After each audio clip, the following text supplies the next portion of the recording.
This is an alien worm. It is an extremely rare worm species that has the insane ability to shoot slime out of its mouth to glue its prey to the ground. Usually, you would never be able to find one of these. I had received the so-called alien worms. Yo, please tell me I did not get scammed with these things. But I took out the packing material, and thankfully, these rare creatures were actually here. Oh, it's the alien worms. Yo, I gotta get a closer look at these guys. So I took the lids off of the containers that they were packed in and carefully moved one over to a damp paper towel. Instantly, we can see why people call them alien worms. They quite literally look like a mutant abomination between a centipede and an earthworm, and their skin is lined with thousands of these tiny weird bumps. But of course, the weirdest part of these worms was revealed when I tried to move it with my tweezers. Almost instantly, it turned around and spat its alien slime all over them. Yup, out of these two front arms, the alien worm is able to straight up cover my tweezers in this sticky glue substance that they actually mainly use to glue prey to the ground so they can easily go up to them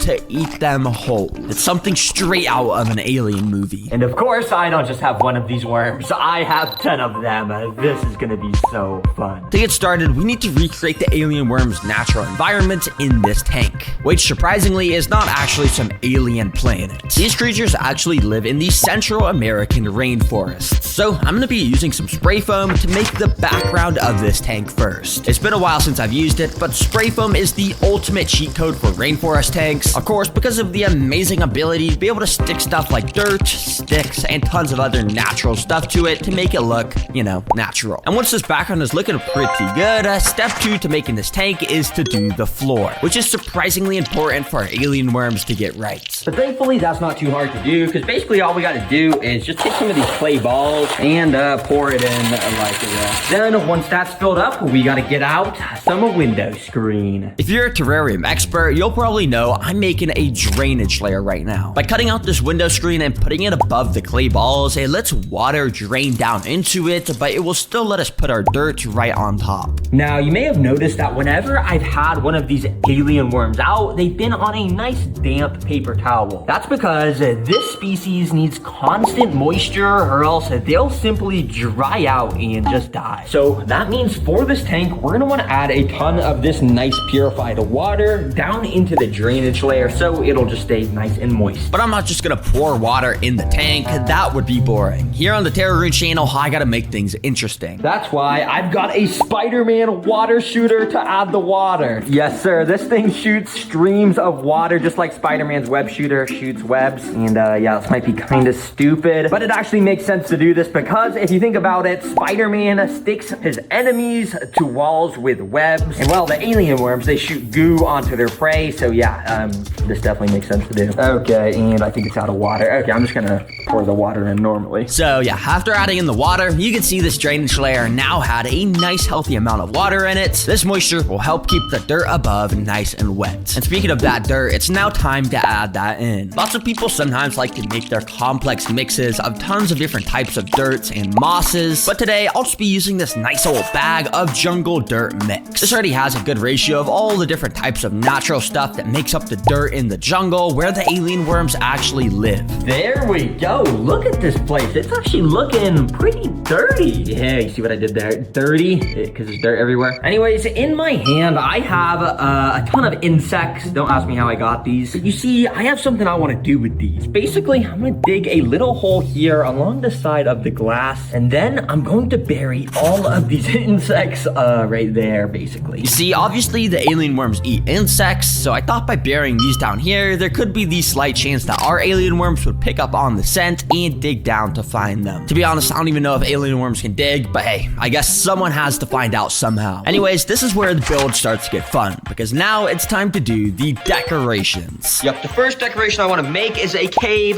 made out of rocks. this, but it's actually cool how you make it. Let me show you. Yeah, you may just think that we could just stack a bunch of rocks on each other and call it a cave, but in reality, there's a lot more that goes into it. What I actually had to do is buy these wooden skewer things and essentially start poking them into the background to make these little platforms for me to place rocks on top of. This essentially lets me create an arch shape out of all the rocks here that the alien worms will be able to walk under. Then we basically glue all these together with some more spray foam. Yep, since it's black, it blends in pretty well. And once I covered most of the excess spray foam with some more rocks and dirt, boom, the cave is done. All right, but this place is still looking pretty barren, so I figured it was time to finally start adding some color around with this nice moss. Not only is it super beautiful, but if we leave it alone for enough time, it'll completely grow over the whole tank in a bunch of greenery. Okay, for the next decoration, you guys might think it's stupid, but I think it's genius. It's this stuff. And if you don't know what this is, it is modeling clay. But trust me, I have a good purpose for it. Because if you take a look at it, you'll notice how it's super stringy and almost slimy looking when I pull it apart. Almost very similar to how the alien worm slime that they shoot looks like. So I thought it'd be pretty fitting to start just stretching this around parts of the background and other parts of the tank to basically make it look like there was a bunch of old dried up slime that these alien worms had shot around the tank. And of course, right now this stuff is still soft and could be bent in any way, but in a few hours the air will harden it up and make it non-toxic for our worms. Some people might say this just like made it look uglier, and I would kind of honestly have to agree, but also it just kind of adds character, so I think I'm gonna keep it. All right, then I just quickly added in some plants because, you know, nature has plants, so I figured this would just help the place look more natural. And finally, yeah, I just had one more decoration. Yes, sir, I got an alien statue to put inside. We'll put that right there. Yeah, I mean, we literally have one of the most alien creatures that exists on all of Earth, so it only makes sense to have this in here, so I'll always know what's in the tank. Now, before adding in our alien worms, there's one final thing we got to do. I've got 3 different life forms here of different animals I'm gonna add inside. Let me get them inside. The first life form I'll be adding is very simple, but very effective. It's springtails. You almost certainly know them if you've seen my channel before, but in fact, right here, I bought over 3,000 of these little guys that I'm going to release into the tank. Since we're gonna be keeping it so unbelievably moist, mold might start growing in the tank, but springtails eat mold, so it solves that problem. But I don't only have these boring bluish colored springtails, I also decided to buy a batch of exotic yellow springtails, which costed a lot more, but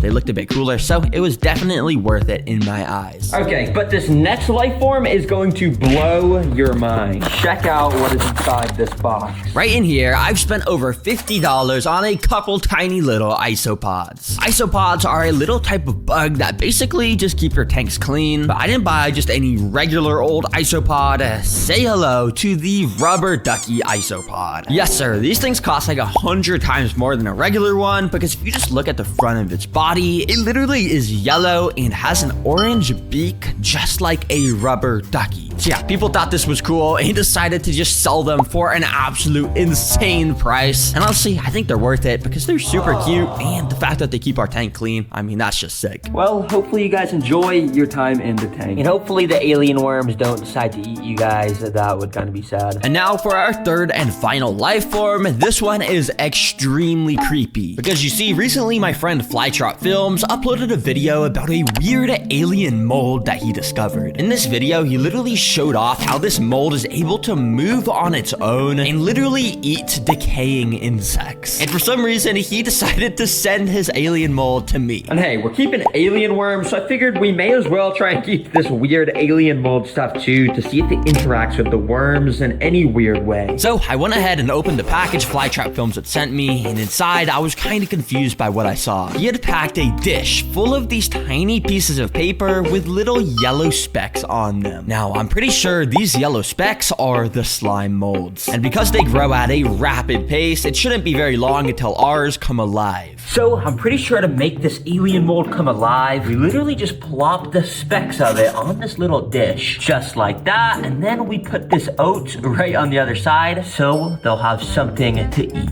All right, let's see if these start moving. So yeah, I just left my camera recording, and it only took about 30 minutes until one decided to wake up. Out of nowhere, this one at the bottom left started to pulsate its yellow body like crazy, and then it slowly started to grow off of the edge of the piece of paper it was on, and it started to and walk towards the oat I had put inside. Yup, I have no clue how a literal mold is able to walk, let alone find food sources to swarm and eat. But after the mold got to eat a bit of this oat, it got enough energy to grow upwards towards the middle mold to merge with that and grow even stronger. Oh my gosh, I just woke up, guys, and look at this alien mold, what it's doing right now. Not only has it moved so much, but it's going to the other alien molds to like eat them. Nah. The alien slime mold kept merging around with more of the molds and eating more oats. And as I kept watching, unfortunately the dish kept getting all condensated and stuff, and basically blocked my view from getting all the interesting shots. But thankfully, we could still see some of the growth on the sides of the condensation, and you can see how active it was under there. Oh my gosh, guys, look at this alien mold. It is so crazy how much it is able to just completely devour these oats. And yeah, considering this thing started as a little tiny piece of mold and eventually got this big, it tells me that if it escapes into this tank, it might grow large enough to cover the entire thing. So, of course, I'll be going ahead and putting this alien mold in the cave like that so it can continue growing. And of course, at the end of the video, I'll be seeing if the alien worms interact with it in any sort of weird way. Anyways, this tank is now completely finished and ready for our alien worms so we can learn all about them. All right, let's get these alien worms in. Now, if you remember, I was moving them with tweezers earlier, but that was causing them to spit their slime at me, which I don't want them to have to do in defense since it probably stresses them out. So instead, I'm gonna try and gather them up with this spoon so the squeezing doesn't spook them. So I went ahead and gathered them all up and scooped them all into their brand new enclosure. It's pretty cute watching them all be bunched up into a ball like this together. Apparently, a group of these alien worms is called a cuddle, which I think is pretty fitting. But as you can see, it didn't take very long for a few of them to start venturing off on their own to explore. Out of all the worms I had gotten, most of them were pretty decently sized, like this one. But as you can see, a few of them, like these two, were still super small babies. Which I'm not gonna lie, these guys are super cute, and I wonder which kind of prey they even eat and if they can shoot slime too. But yeah, I just think it's kind of stupid how each of these alien worms costed me $150. Even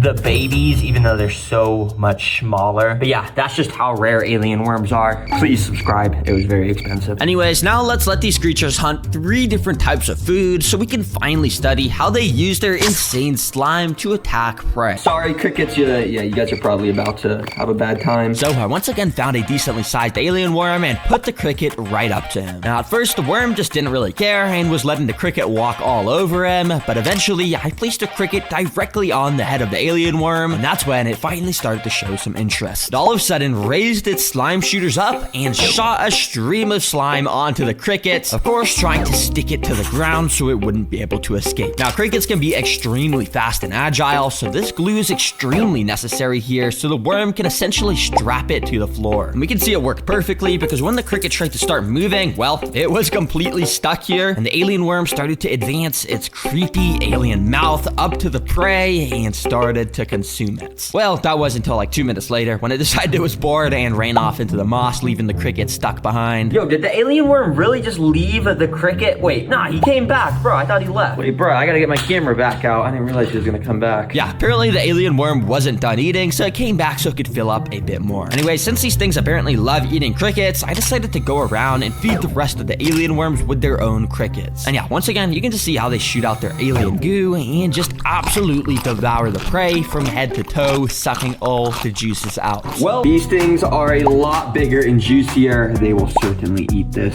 So I went ahead and located one of the larger alien worms and brought out one of the wax worms. You can see how the wax worm is essentially the same size as our alien worm, so I was almost expecting nothing to happen here. That was until this, when the alien worm locked onto the prey and it shot its slimy glue out. Now, it didn't shoot out a crazy amount, but it was enough for it to start moving in and eating the prey. Alien worms are equipped with these crazy mouths that have little razors inside of them, so they can absolutely decimate whatever they need to eat. However, you can see how the waxworm was not cooperating at all and was squirming everywhere, making it impossible to eat. So the alien worm decided to shoot even more slime out, which let it get a way better grip, and yeah, it started to eat.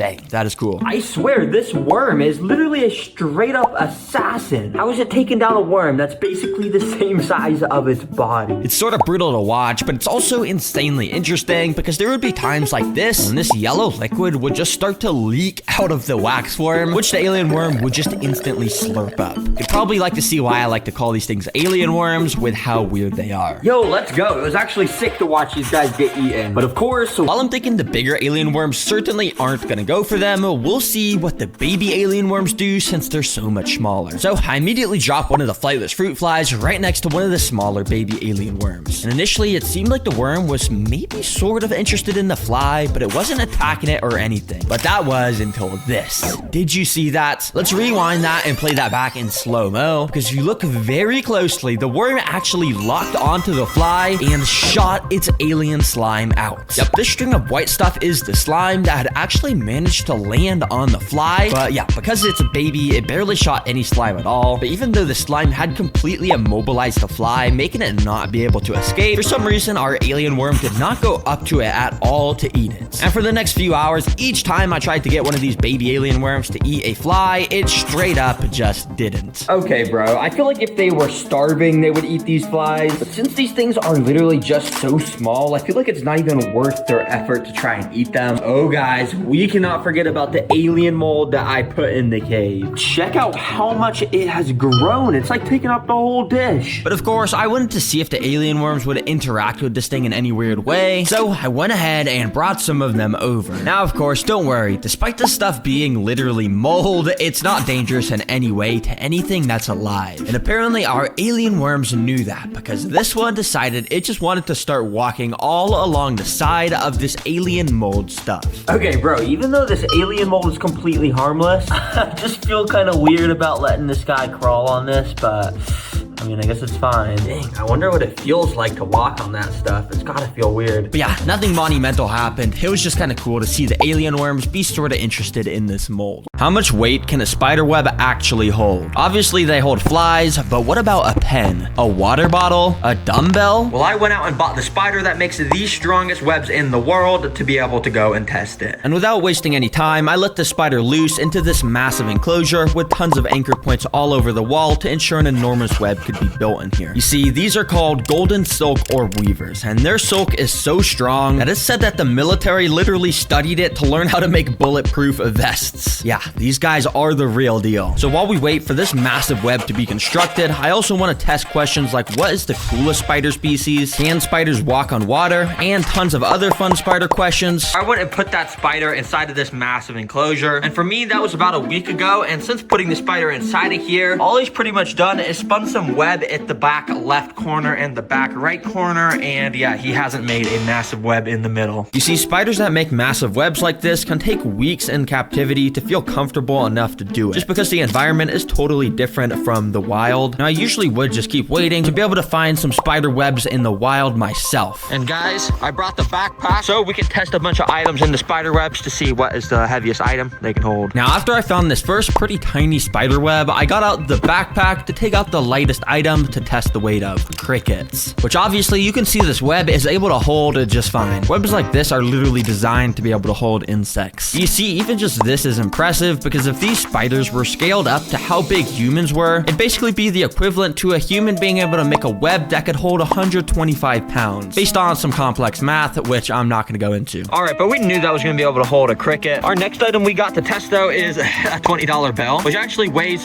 double the amount as what a cricket weighs. And also it's a lot bigger, so let's see if a bigger web can hold this. Like I said, this web is a bit bigger, and it should be able to hold this even though the weight is double the amount. And after kind of finding the right place to balance it, boom, just like that, the $20 looks like it's just floating there, but it's actually being held by the web. And when ranked on our human scalability, that money is the equivalent to a human making a web that could hold 250 pounds. We're getting heavier. But the next item is this empty pen casing, which is 5 times more heavy than that money. Now, if you're wondering how the web handled against this, well, you'd probably be surprised that it actually held without too much of a problem at all. Meaning this is basically the equivalent to a human web holding over 1,000 pounds. Now, we are getting heavy. And now the last item I've got is a water bottle, which is obviously a lot heavier and also a lot bigger than all the other stuff I've tested. And I know it's not a dumbbell like I said at the start, but hey, I'm not trying to just destroy this web for no reason at all, because yeah, that would definitely destroy it. But yeah, let's test if this can hold the water bottle. Now with the pen and money already weighing this web down, it wasn't looking too promising, but I still tried my best to perfectly align the water bottle in the web so it would hold. And when I let go of the water bottle, it fell apart. I got the cutest spider right in here. They're called jumping spiders, and I mean, just look at them. While every other spider is evil and just straight up nasty looking,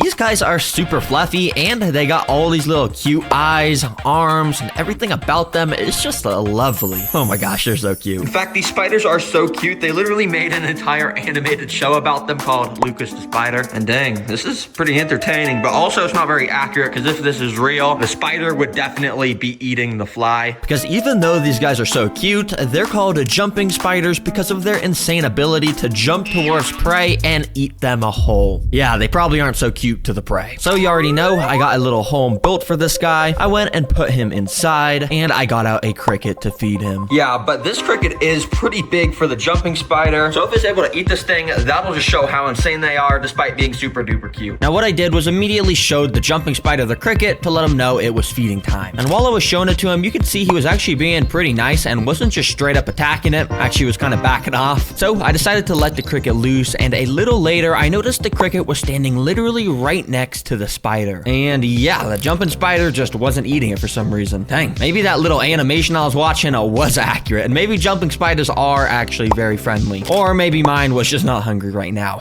Actually, that probably is what it is. But I think I'm just gonna leave that cricket in there, so when the jumping spider gets hungry, it will do that, basically. Yeah, as you can tell in this footage, it's pretty cool to watch them eat. How Spider-Man can shoot long-ranged webs out of his wrist, well, this spider species can also shoot long-ranged webs, and it's pretty crazy. These are called long-legged spitting spiders. And as you can see, they look pretty weird because they have a massive head. You see, most spiders have their silk glands, which are the things that make silk, in their abdomen, and that's why that area is so big. But these guys got their silk glands in their head because they need to be able to shoot webs out of their mouth. But in order for them to be able to do that, they gotta go and set up a little area in their tank. So I put my spider in a tank, and he started to walk around, climbed up some sticks and stuff. And when I came back a little bit later, there was a little web made at the top of the enclosure. This means he was now settled in, and he is ready to attack some prey. All right, now that the spider went and made a web somewhere at the top of the enclosure, I'm gonna put in some crickets like always. And I know it's kind of a lot, but hopefully one of these guys gets shot by some webs. Let's go. So I put them in, and while most of the crickets were kind of just walking around the grassy floor area, this one cricket started to climb up this stick that led directly to where the spitting spider was. The cricket then crawled right next to the spider, waking him up, which probably angered the spider, causing the spider to shoot his web directly onto the cricket, completely gluing him to the wall, making sure the cricket would never be able to move again. You see, not only does this web shot completely immobilize the prey, just like Spider-Man can do, but also because the web shots come from the head, it's infused with the spider's venom, meaning the web that's covering this cricket's body is seeping venom into it, which makes it even easier for the spider to consume it. And as you can see, that's exactly what the spider did. And well, guys, I think I found it. I got it. It's right in here. But before I could take it out of this container, I quickly built up its enclosure. And yep, literally all we need is just some sand, and that is it. These are one of the most resilient and simple spiders in the entire world. And let's open this. Now you may notice that I was being extremely ultra careful with opening this. And that's because this species is one of the most venomous creatures on the planet. Like, period. And if it bit me, there'd be a high likelihood I wouldn't make it. But thankfully, that didn't happen because the spider started to climb out of the paper towel and then onto the sand. Now, these are called six-eyed sand spiders. These guys are able to camouflage by doing this. Once they find a good spot where the sand is nice and loose, they start to kick sand on top of themselves and bury themselves under it to hide here for basically 99% of its life. Now, it may not technically be camouflage, but this ability does an amazing job at hiding it. And I mean, even its legs just look like tiny little sticks poking out the sand. This does not look like a spider. And like other predators that use their camouflage abilities to hunt, these spiders are no different. And as soon as they detect motion, they will jump out of the floor. So let's feed this thing a cricket. And yeah, it's pretty crazy. I mean, mean, you would have no idea that that is literally one of the most venomous things in the world. Anyways, I went and dropped the cricket inside, and immediately he got to running around the enclosure. But little did he know, right under his feet was his doom. Well, kinda, because I thought right away the spider was gonna pop out, but the cricket actually was just straight up walking on top of the spider, and the spider just didn't care. But I think it's because this cricket was a little bit big for the spider, so a little bit later, I came back with a smaller cricket, as you can see. And well, as you can also see, this time the spider did not waste a single second to pounce onto this cricket. Nah, look at this instant replay. Imagine if that was my finger.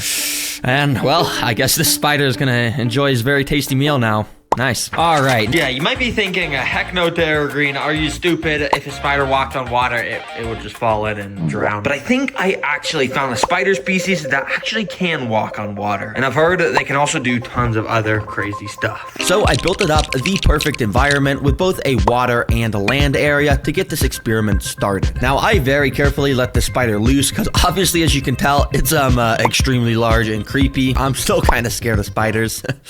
But eventually, the spider ended up crawling out of the container. All right, now that he's out of that container and on the land section, hopefully he now goes and walks in the water. Let me see if maybe I can move him over there. I don't want to. Oh, he's doing it. Yep, and just like that, the spider started to defy the laws of physics, kinda. I know it looks like the spider is just sort of floating on top of the water, but it actually has completely perfect control to be able to walk around on top, just like it was solid ground. Yeah, it's actually insane, but these spiders are able to do this because of their legs, which are covered with these super tiny water repellent hairs that make them buoyant on top of the water. But these guys didn't just evolve to walk on the water for nothing. They did it so they could hunt where no other spider could. While most normal spiders just sit on a web all day waiting for the prey to come to them, these guys are active hunters and instead are able to pick up the slightest vibrations in the water to know exactly where the stuff is to attack it. So I want to see if this fishing spider will try and dive under the water for some crickets. This should be very interesting. I've heard crickets are these guys' super favorite food, if that makes sense.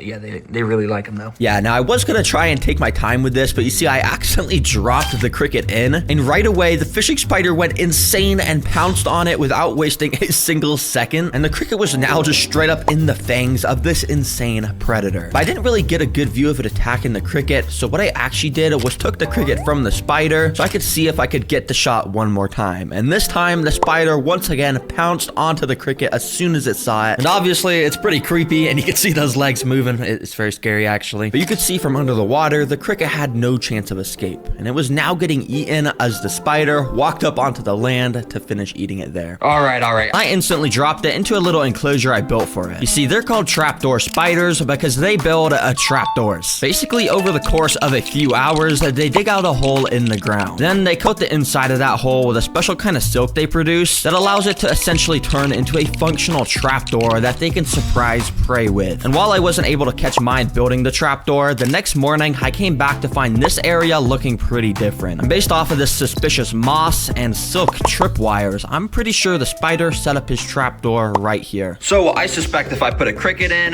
the spider will jump out of the trapdoor to eat it. Immediately, the cricket got to walking around, and this enclosure isn't super big, so it wasn't long until the cricket was right next to the trapdoor. Now, you see these silk lines. Like I said earlier, they are tripwires that are directly connected down to where the spider is located. So if something were to touch one of these tripwires, the spider would instantaneously know exactly where to strike. And well, guys, it is insane to see this because like 20 seconds later, the cricket walked over the trapdoor onto the tripwire, and the cricket is now it's just gone. Check out that instant replay. Oh my gosh. The fact that the spider is just born with the ability to know to do this is so insane. And if you thought that was cool, in this video, I've collected the 7 weirdest species of fish to keep as pets. I've got species like one that literally has no eyes, the smallest in the entire world, and even a fish that can walk on land. Yeah, these fish are weird. This is an archer fish. And all I'll tell you is this guy isn't called an archer fish for no reason. It has has an absolutely insane special ability. So to get started, I got out a giant fish tank to build its home. I started with the basics like soil and sand, but started adding tons more decorations like rocks and tree branches. And I even put some overhanging branches, as this is very important for the archer fish. You'll see why in a second. Finally, I filled up the tank with water and it was ready for the archer fish. Hope you enjoy your new home, boy. It's nice in here. Now, archer fish are very territorial, so he immediately started to swim all around the tank to make sure he was alone. And when he realized he was, he swam up to the top of the tank to start patrolling the branches. You see, this species doesn't eat normal fish food. They only eat live insects. So I got out a bag of small crickets and put them on top of the tree branches. And this is where the special ability kicks in. The archer fish immediately noticed the crickets and got into position. And after barely sticking its mouth out of the water, it shot out a stream of water to try and hit the crickets off the branch into the water. Yes, this fish has literally evolved over millions of years to shoot literal water beams at overhead insects so it can eat them. And this guy, well, he's got pretty bad aim. Yeah, he kept missing the easiest shots. Mission failed.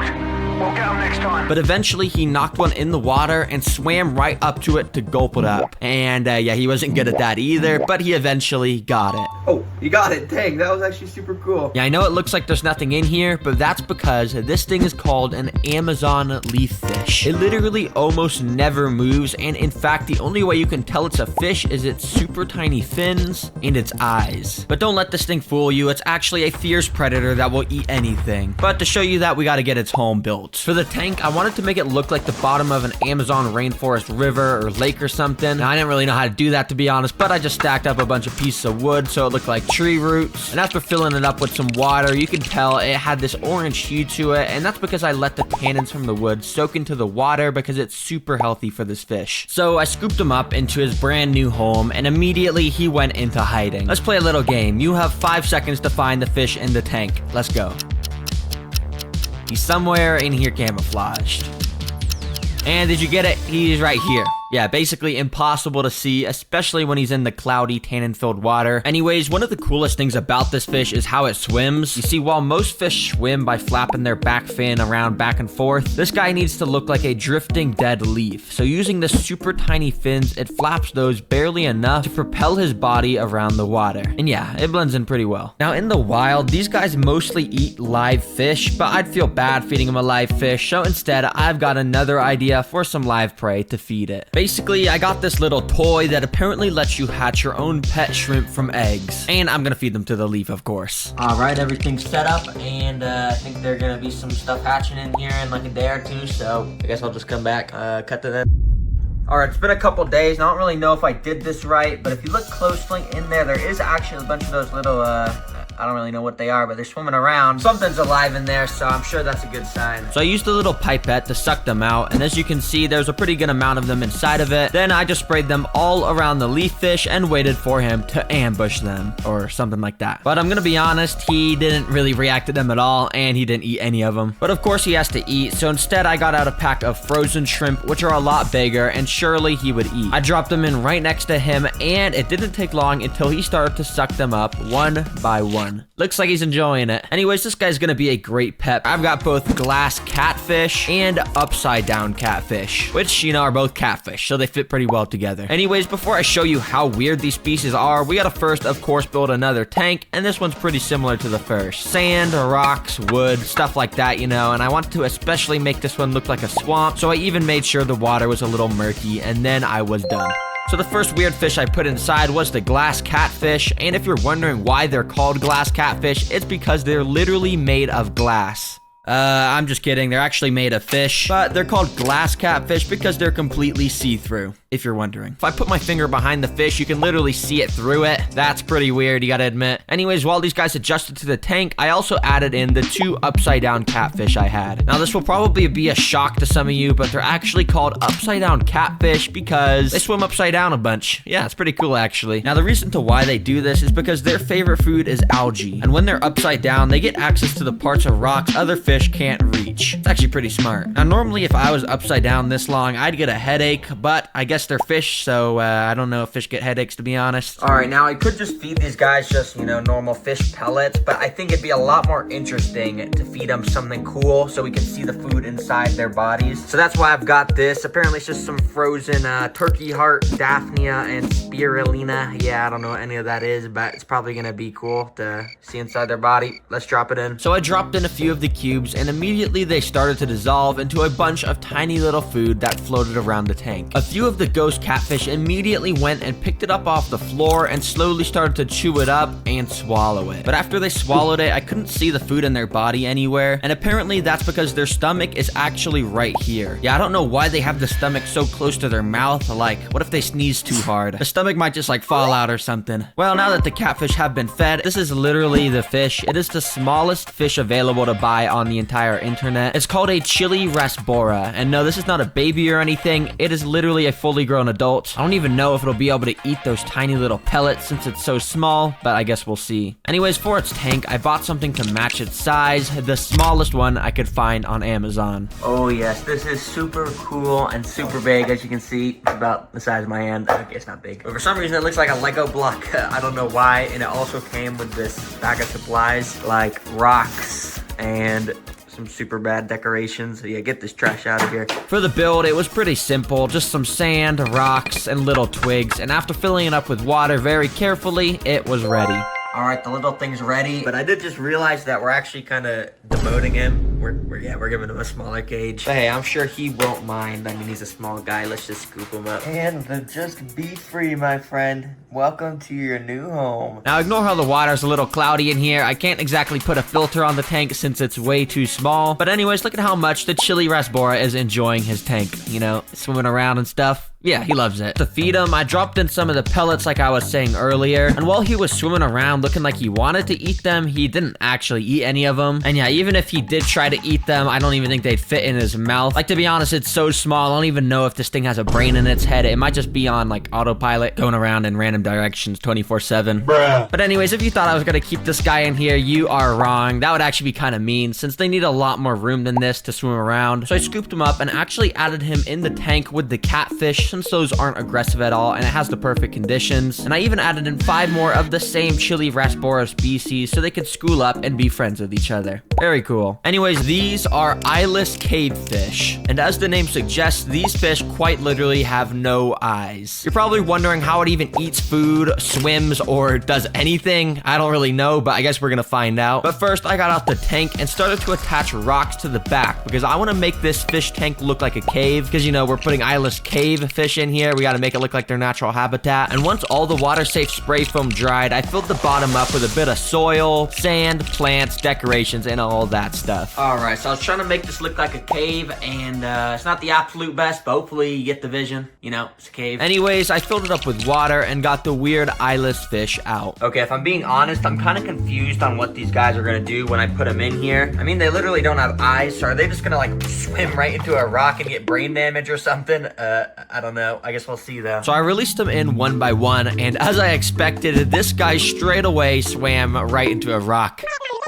Bruh. But apparently that was just a one-off occurrence, because for the most part they actually acted pretty similar to normal fish. So before I fed them some food, I did some research to figure out how they act so normal, and figured out it's because they have this thing on their body called a lateral line system. Basically, it's a bunch of nerves that can detect super slight water vibrations and help them navigate around. Okay, now this is the fun part. Since these guys are blind, we're gonna see if they're actually able to even eat food. I got these pellets. So I sprinkled them in, and they started to sink to the bottom. And almost immediately, the fish's insane scent of smell kicked in, and one started to go crazy. And within seconds, the rest of them joined in, and as you can see, they were going insane, eating up all the food off the floor like a bunch of piranhas. Yeah, eyeless cavefish are super cool and super weird. Now, the walking fish in this container is actually called a mud skipper, but this one in specific is named Franklin, and he appeared in my most popular video. But it's been 6 months, and he's changed a lot, so I want to show you the new and improved Franklin. But before I can do that, I want to build him a new home since his old home that I built for him is pretty old at this point. So I got out an enclosure and started by putting lava rocks along the middle and using spray foam to seal them up. You see, for walking fish, you need a land area, but also a very shallow water area so they can stay wet and swim around. And first, I started with the water area by putting down some aqua soil, sand, and then some rocks and pebbles to make it look more natural. And I finished it off by sticking around some sticks. See what I did there? Sticking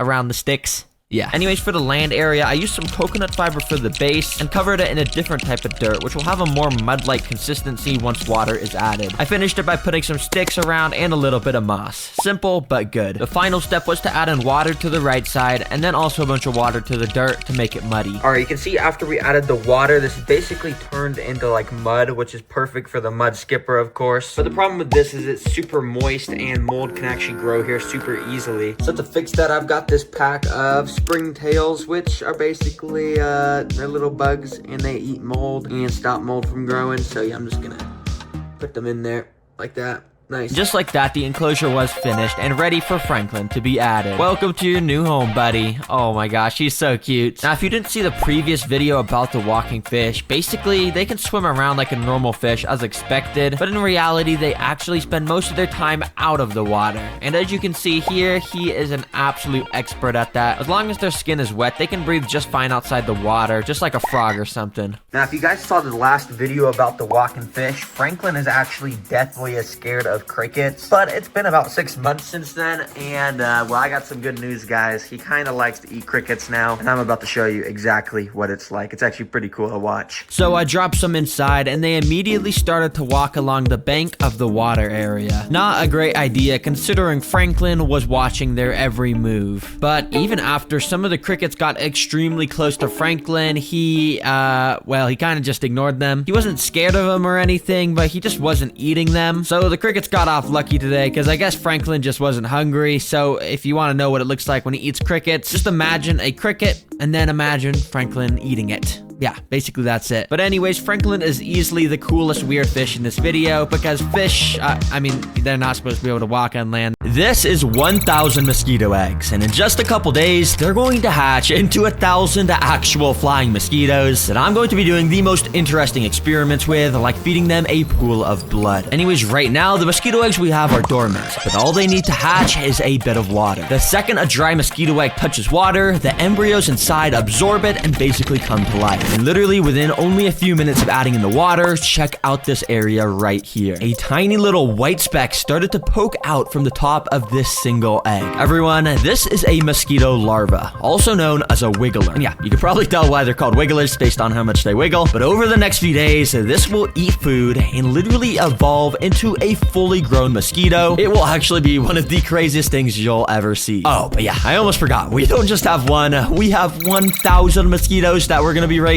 And only a minute later, another wiggler started to wiggle out, then another. And soon enough, this tank was starting to get overrun with our new pets. I have to be so careful in this video.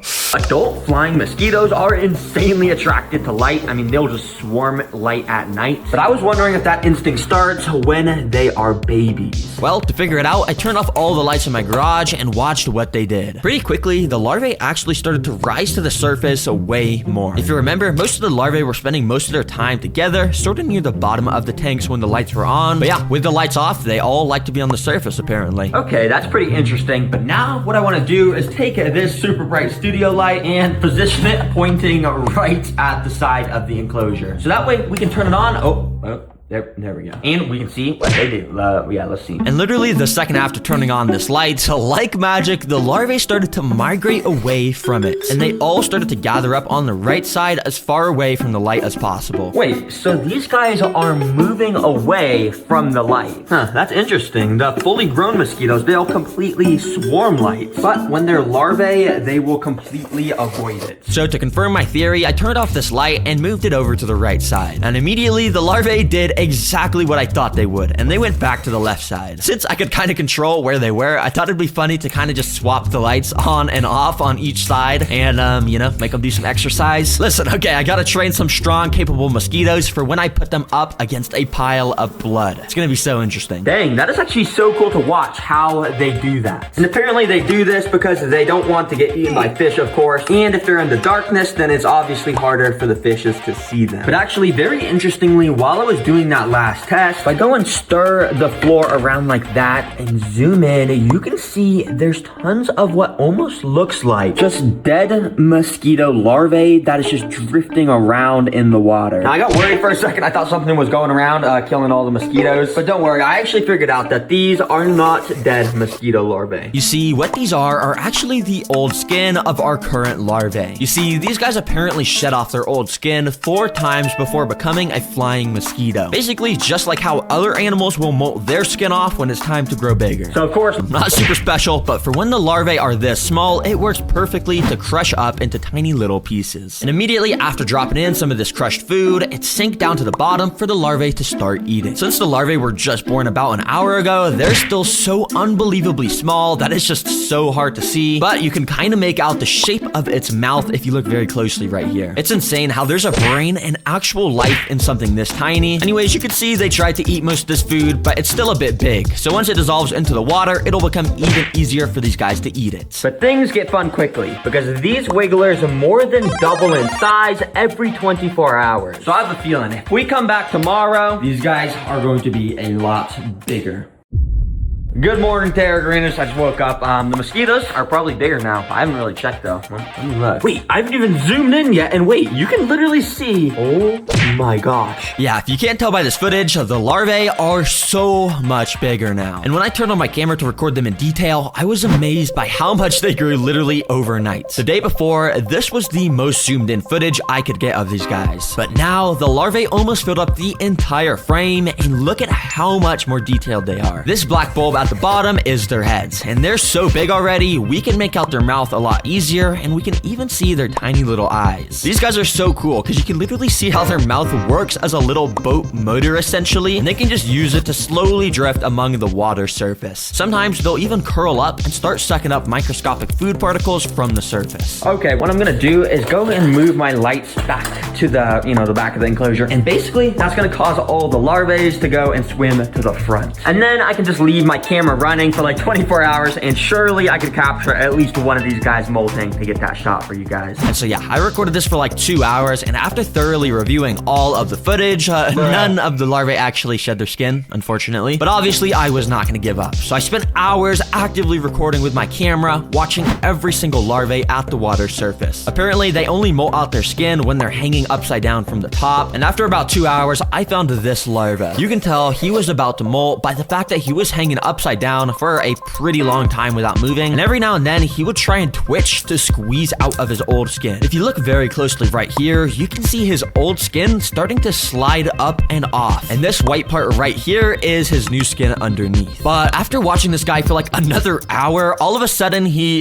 just started to float down, and he fell all the way to the floor and completely stopped moving. Yeah, apparently the molting process is actually really grueling for mosquitoes, and there's a chance that they can use all their energy while doing it and die, which I guess just happened to this guy. Rest in peace, bro. But of course, this was not gonna stop me because I kept recording for longer and longer until I eventually caught this footage. Keep in mind, this is literally the first footage on the internet of a mosquito larvae molting because of how hard it is to catch. So you can't complain about how trash this footage quality is. But anyways, you can see it started to shake violently and it started to slide out of its old skin. This dark part is his new skin, and eventually he was able to fully slide out and only his molt was left behind. It's so cool to watch this happen, and after it does, the new larvae swims away and leaves the old skin behind, which that skin will probably get eaten by another larvae very soon for some protein. Let's go. I'm so happy we just got to see that. But in fact, I just spent so long trying to get that shot that almost all of our larvae now are pretty much fully grown, meaning yes, we're about to have 1,000 mosquitoes hatching in just a matter of days. Now thankfully, I had this big tank sitting in my garage, which would actually be a perfect fit to put over our current tank. So when the mosquitoes hatch, they won't be able able to just fly away. But obviously, there's a big opening on the bottom, which would be bad if we had to move this. All the mosquitoes would get out. So what I did was put our current tank in here while the big one was sideways. And then I got this piece of clear acrylic that I'm gonna be able to attach to the front. And when I attach this piece of acrylic, it's gonna make sure no mosquitoes can get out. But you're probably wondering why I got all these massive holes right here. Well, what I'm gonna do is this. And as you can see, I just put mesh in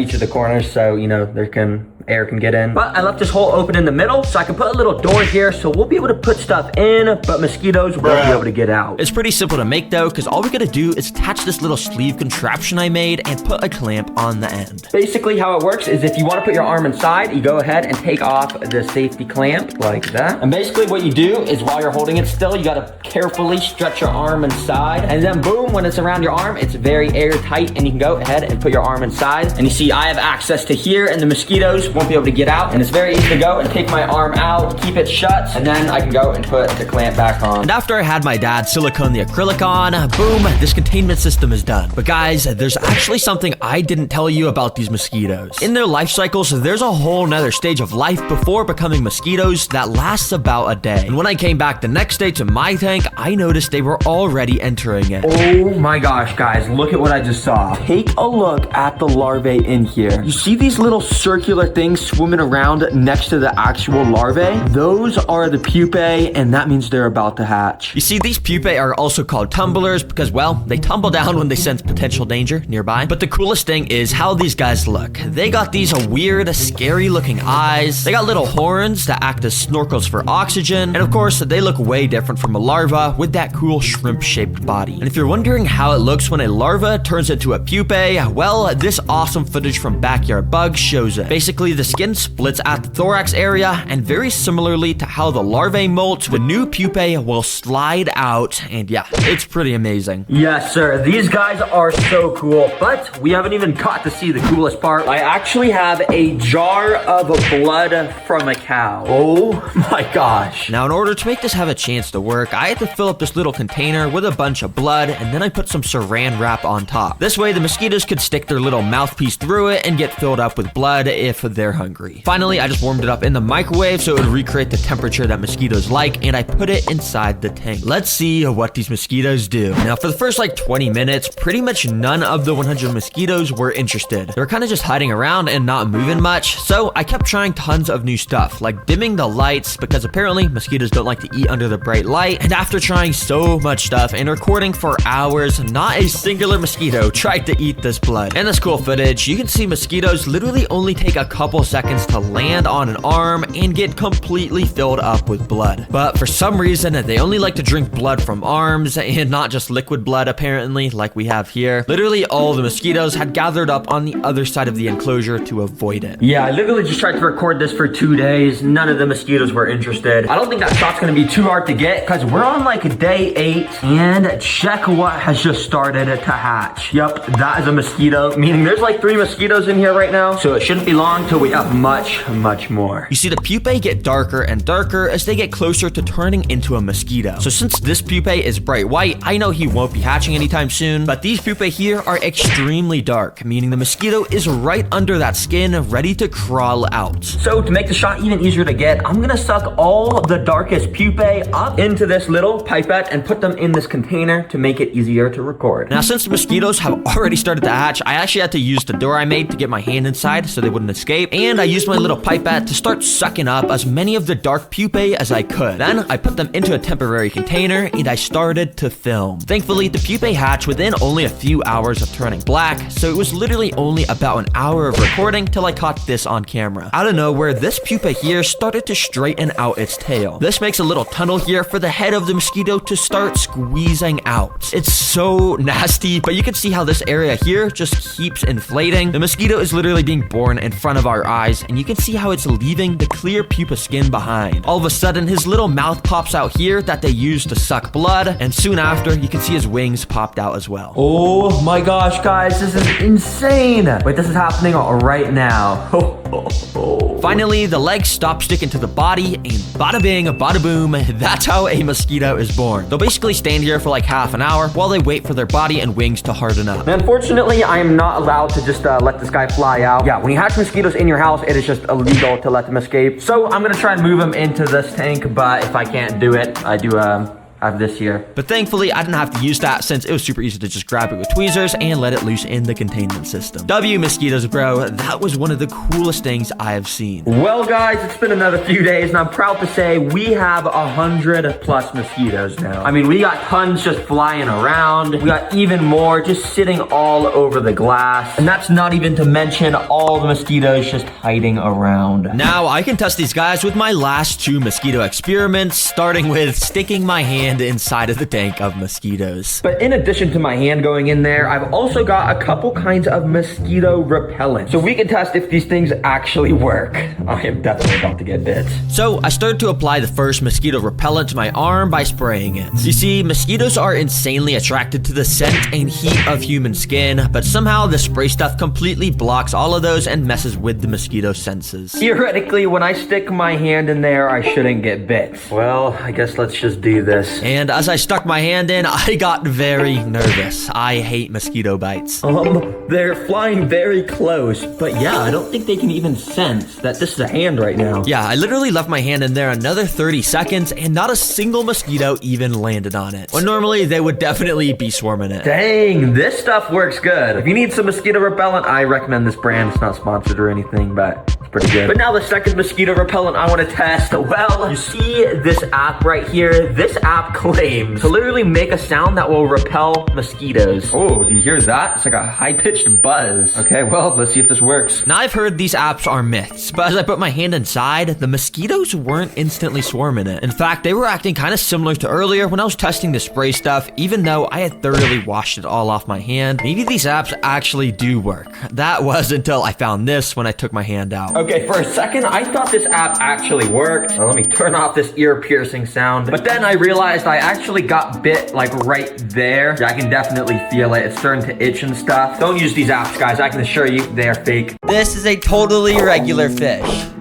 Just kidding, it can literally walk on land. Yeah, I just figured out that there's this species of fish that has evolved over millions of years to be able to survive out of the water. It's called a mud skipper, and I want to keep it as a pet. So I did what any normal person would do, and I drove to PetSmart so I could buy it. Hi, do you guys sell mud skippers? A mud skipper? Yeah, we don't sell those. Okay, turns out PetSmart just has goldfish and these things. What even is that? So yeah, they don't have mud skippers. And it turns out the only way I could get one of these things is by going to this sketchy website and getting one for only $24. Why is it so cheap? This has gotta be a scam. Is this thing even gonna be able to walk? I don't even have a choice. Let me just buy this thing. Okay, well, it's bought. It's gonna be here in 7 days, so I guess I just gotta wait for then. With 1 week until the walking fish got delivered, I needed to create a home for it with both a section for water and land. So to do that, I just went out and bought, 1 second.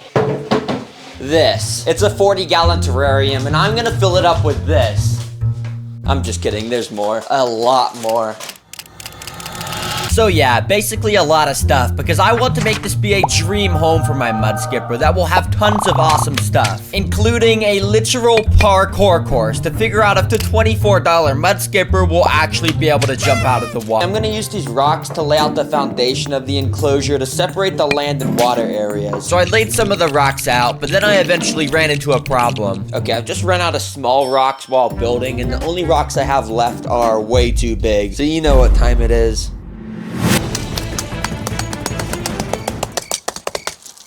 There we go. So I continued building up the height of the rocks like this, because I'm planning on building a waterfall here with a working water flow, so the walking fish will be able to play around in it. Now to fill in the gaps, I've got to use this spray foam to, you know, spray it. Now this is where the build gets fun, because now I get to use this little pump to make the waterfall actually work. Now to be honest, I don't really know how I'm gonna do this, but I need to somehow send water from this pump up the rock, so then it can somehow flow back down into the water area. Okay, so I guess I'll just try and use this tube that the pump came with, and try and send it up over the rocks like that. Well, I guess let me go get some water and fill this thing up so I can see if the waterfall actually works. Alright, moment of truth, let me plug this in. and it's plugged in. And wait, is it working? Kind of. Okay, this is more of just like a sewage pipe than a waterfall. But oh god, why is the water turning brown? What is going? Since it wasn't working very well, I decided to get some more water and add that in to see if it would help. Okay, with more water, the water pressure of the waterfall goes up a lot. Bro, what is this? Can you stop going? How is it? Okay, oh shoot. Oh nah. Bro, it is spraying all around my room. Turn it off. Turn them off! Though thankfully I found this dial on the pump that let me turn down the water pressure, and then the waterfall was actually working pretty well. Alright, there we go. To finish it off, I glued some rocks on the top to hide the pump, and I also drained out the sewage water because, yeah, we don't really want that. The waterfall was now complete, but this is only just the start. I have some crazy things planned for the walking fish, like building a literal parkour course for it to play on. Yeah, I am not kidding. But first, I need to finish the foundations of this enclosure, which means I need to make it look like a beautiful lake. To do that, I got a bunch of different stuff like wood, which I glued onto the rocks. Now I've got to add the substrate. So for the land area, I'm using these black balls, which I'll put behind the rocks and sloping down the waterfall. Finally, I put a layer of dirt on top to make it look more natural. Now for the water area, I'm gonna keep it simple by just adding in some sand, you know. Alright, the substrate's finished now, but if I'm not gonna lie, this kinda looks really bad. But the only reason this looks really bad right now is because the final step to making a beautiful lake is to add in plants. And unfortunately for me, I can't really just grab plants from outside. Okay, I don't know why I even grabbed that. Let me just put it back.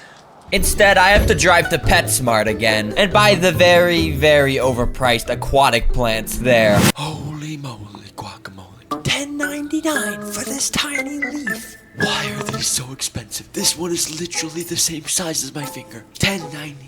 That is so expensive. Despite those plants being an absolute scam, I still bought them, and yeah, I have plants now. So I spent a little while using my artistic skills to put the plants around the terrarium, and it ended up looking like this, which, you know, this looks pretty good. Alright, now that that's done, it's time to add the water in again, and this time I'm gonna be a little more careful to make sure it doesn't turn into sewage water. Also, I figured I should mention this, but I'm using a water that has a very small amount of salt mixed into it, because that's how mud skippers live in the wild. So if any of the freshwater plants die, it's not my fault.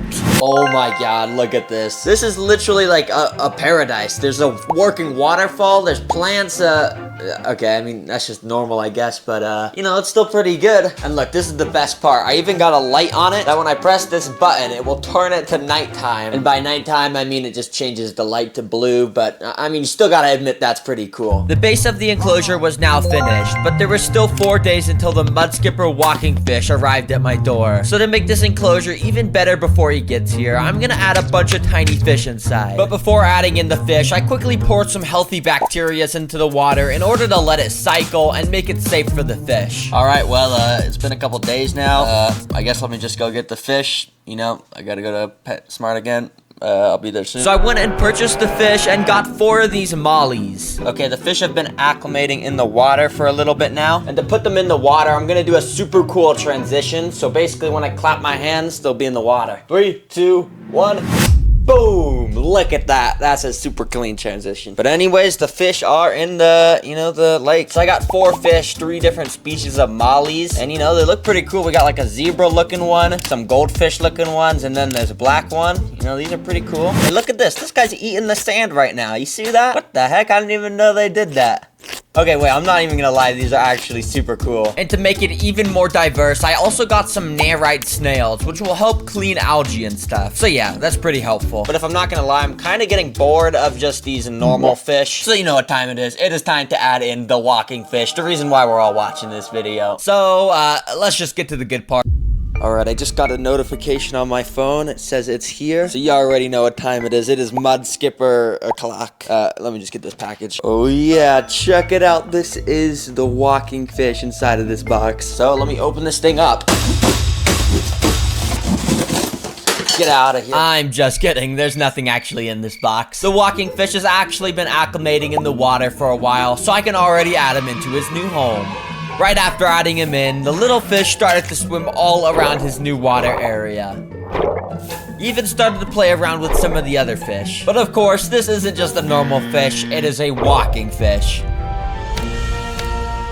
And this little guy clearly knew how to do that very well. Oh my god, this guy is just walking around on land. This is so cool. Mud skippers are able to defy the law of fish because they have not only the ability to breathe through their gills like all fish, but also through their skin while it's still wet. So in fact, mud skippers will actually spend more time out of the water than in the water. So I don't really know if they can even really be considered a fish at that point, but I mean, it still looks like one. But the best part of this video is coming up now, where I'll be feeding the mud skipper all types of food, including live insects, to see which he likes the most. Then I'll build him a parkour course, and if he can successfully complete it, I'll give him unlimited of whatever his favorite food is. But of course, this little guy's first gonna need a name. So after searching through thousands of options, I came across the perfect name. This walking fish will be called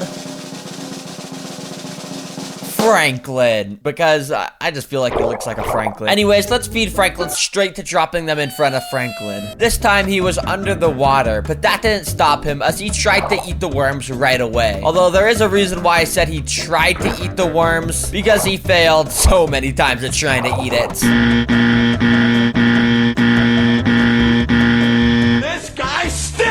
And eventually another fish just tried to take it from him, so he just swam away. But a little later, while Franklin was chilling on the land area, I dropped another worm right in front of him, and this time he leaped onto it and absolutely devoured it. Wait, is he going under the water with it? Wait, I think he just swallowed it whole. Dang. While it's clear that Franklin likes mealworms, it is a little bit hard for him to hunt them, so I don't really know if he's even gonna try and eat them, but I dropped them in anyways. The cricket started to slowly move around in the water, and Franklin definitely noticed. Franklin got into position and waited for the perfect moment to strike. And as soon as the cricket moved again, okay. Well, it turns out the cricket scared Franklin away and he just hid under the water. I have 200 of them in this little container, but I only want to feed him a couple of these, so I'm gonna have to be careful that hundreds of these don't escape around my room. So I'm just gonna try my best to empty a few into here next to Franklin. And oh dang, he is going crazy. About 3 flies had dropped in, and Franklin had instantly sucked up 2 of them. But one of the flies had managed to escape onto a little leaf. But of course, I wasn't gonna let him get away, so I scooped him up and brought him over to Franklin. I will be honest though, his hunting skills did need some work, as it took him a couple tries just to eat this tiny little fly, but eventually he got it down. Clearly Franklin loves housefly. Well, now it's time for the best part of the video, where I'll be building Franklin a parkour course to test how good he is at jumping. Now you might be wondering how I'm actually gonna create this, and well, to be honest, I don't know. Like actually, I do not have a plan at all. But I guess I'll just start with something I already have, which is this plastic stuff. And I'll quickly just create some little pillars that the fish will have to jump to. Now we just gotta put these into place in the floor, and boom. Here's the game plan. There's 3 of these pillars that the walking fish will have to go from jump to jump. And if he gets to the final pillar, I'll give him unlimited houseflies to eat, since that's his favorite food. Alright, well the course is built, so I guess I'll just wait and see if he'll complete it. 2 hours later. So Franklin never even tried to complete it on his own. I don't really know what I was expecting. So instead, I got some tweezers and mealworms to try and bring him towards the course. But it seemed like Franklin was scared of the tweezers, so I just had to keep repeatedly dropping the food in the direction I wanted him to go in. And once he tried to eat it, I picked it up and repeated the process. It eventually worked to get Franklin over to the start of the parkour course, but this is the hard part, because now he actually has to jump from platform to platform. So I tried the same strategy of dropping mealworms, but it was taking forever. So I had to make it a little easier for him by putting some mud leading up to it. So now it's not really a parkour course, it's more just like a walk-core course. But after doing that and switching over the flies, Franklin started to make a little more progress. But this is where it got hard for Franklin, because while he could make it up to the first platform multiple times, he just wasn't going to the second platform at all. And he definitely wasn't going to go to the third platform, so I just removed that and decided if he made it to the second, then he would win the unlimited flies prize. So I continued trying to bring him there for literally 2 hours, but Franklin just kept abandoning mission on the first platform over and over. Mission failed. We'll get them next time. So to be honest, I just gave up and scooped Franklin up onto it because I still wanted to give him unlimited flies. Yay, Franklin, you totally just did that by yourself. Now you get unlimited flies. Here you go, boy. Eat up. Eat up. Oh my god, there's so many flies. No, they're getting away. They're flying around my room. And of course, Franklin really enjoyed those flies. This is a toe biter. Yeah, might sound funny, but these little bugs live in lakes and spend all day eating everything they lay their eyes on. And to humans, they're known for injecting venom into toes, causing extreme amounts of pain. So I found this website that will sell me some to keep as pets. Yep, I'm gonna build them a home in this fish tank. Let's buy 2 of these. Let's see how this goes. And you already know the delivery drivers worked overtime to get these to me as soon as possible. So I cut it open so I could get out the containers. Supposedly the bugs were inside. All right, let's see these. Oh shoot. No, this thing's massive. Since it was kind of hard to get a good look at them in these containers, I got out this temporary tank and put them in. I was very careful because supposedly these guys have wings, meaning they could just fly out to my toes and start biting them if I wasn't careful. Anyways, now we can really see how absolutely vicious these guys are with their insanely sharp pincher forceps that they actually use to latch onto prey in the wild. Then, using a little sharp mouthpiece they have, they inject a special type of venom into prey that turns the inside of their body into liquid that they then proceed to slurp up like a smoothie. Yeah, I really hope these guys don't escape while making this video. But anyways, let's just build them a home and keep them as pets. This can't go well, but the first step is to make the background of their home. To make this look good, I wanted to put this black board along the back. That way the tank would have more of this dark feel that matches how creepy the toe biters are. Then I got out some spray foam. Yep, wouldn't be a TerraGreen video without it. But this time I used the foam to connect all these pieces of cork bark along the back to add some sort of natural feel to it. I even went and covered all the excess spray foam with some dirt so it wouldn't be as ugly. But the coolest thing is, as you can see, is I actually hid some of these plant pots along the top. Basically, it's gonna allow me to plant some beautiful plants in here, and it's just gonna be super luscious by the end of the video, probably. But to really complete this backdrop, we need to add these. These are called sticks. Yep, and we're gonna put these along the back wall. If you didn't know, sticks are really cool because they grow from trees, and they're actually made of wood. I'm just kidding, guys. I know you guys all know what sticks are.